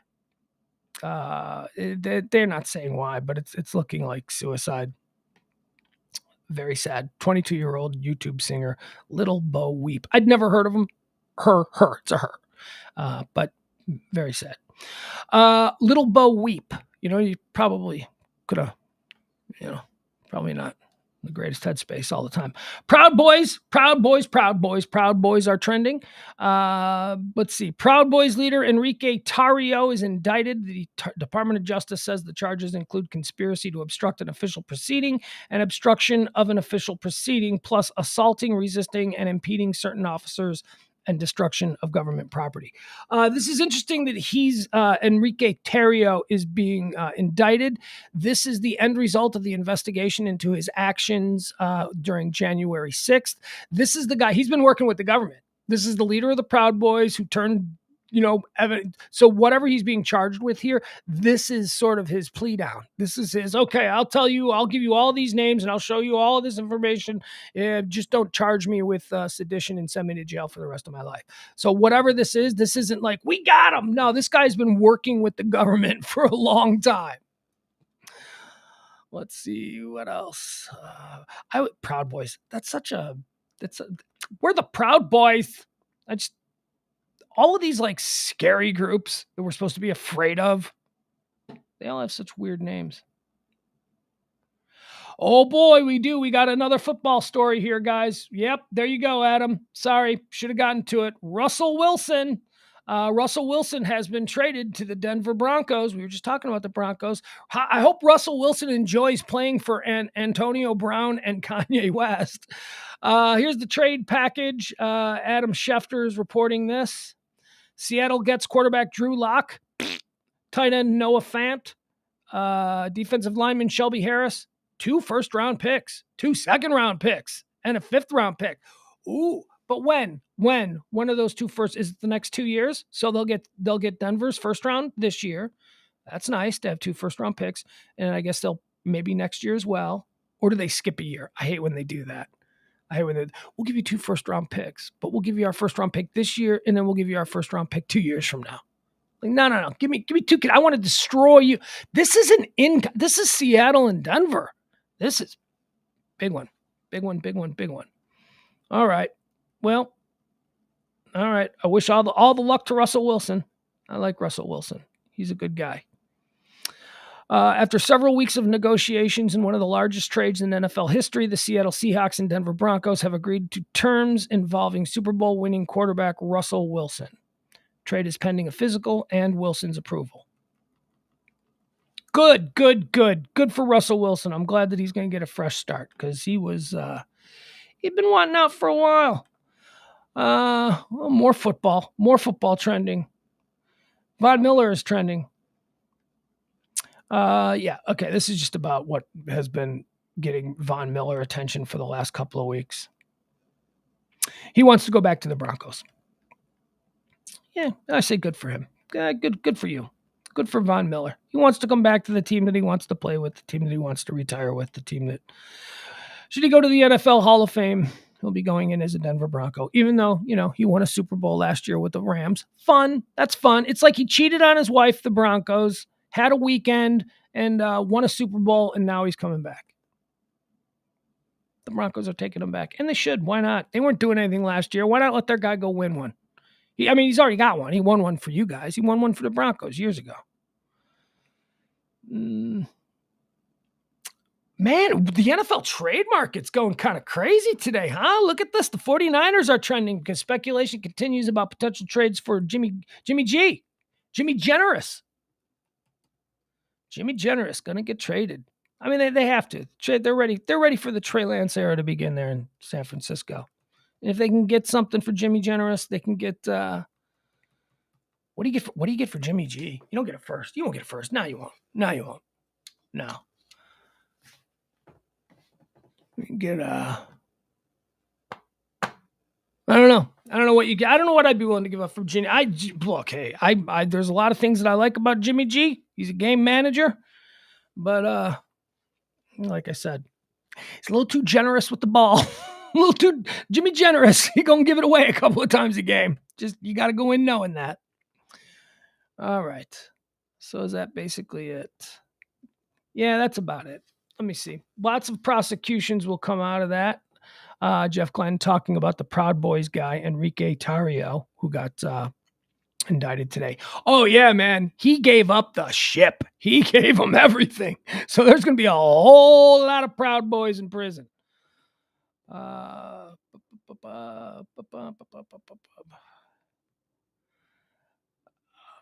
Jeff Glenn says he'd love to see a football team named the Amazon Primes. Where would they play? I didn't miss the Russell Wilson trade. I just didn't have it quickly because it didn't happen before I went on the air. And I put the show together. I didn't miss it. I got it right here. What else do we have here?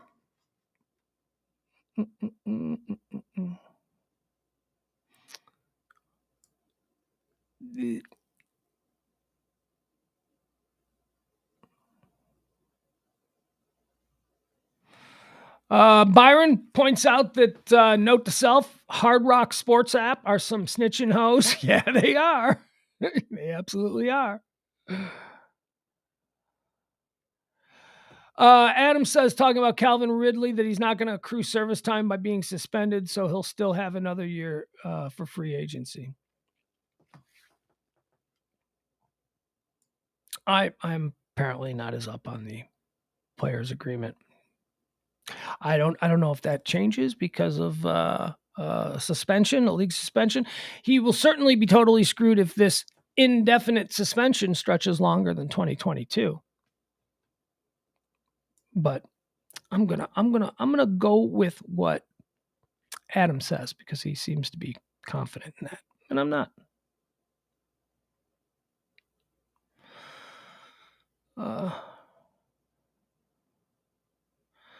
JBM, Jennifer Blair Martin, pointing out that there were some human heads stolen from a research company in Denver. Okay, we'll get on that. That sounds like something for tonight. All right, we're gonna end this. We're gonna end it early.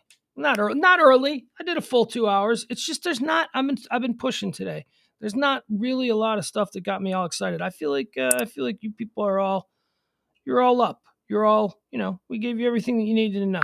We gave you all the things that were trending, the headlines that I deemed worthy. I mean, there's obviously a lot of political nonsense that I didn't want to get into, but for most of it, come on. Yeah, there we go. All right, let's play our song. I have got my poetry. I have got my song.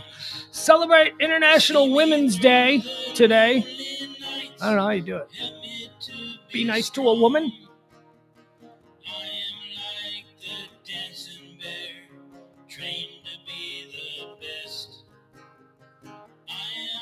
What's happened with the war?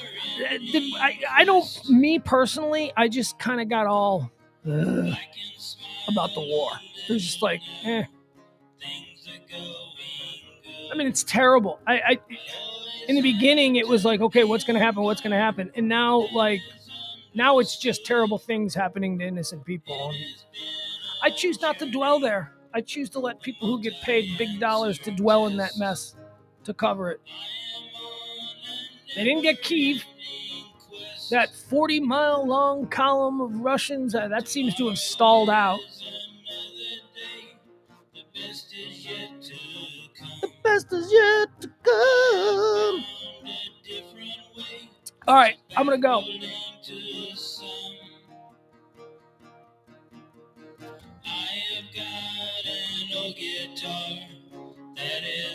Look at this, you guys. Look, the human head theft. That's now being discussed in the chat room. Maybe I need to look into it. I will look into it.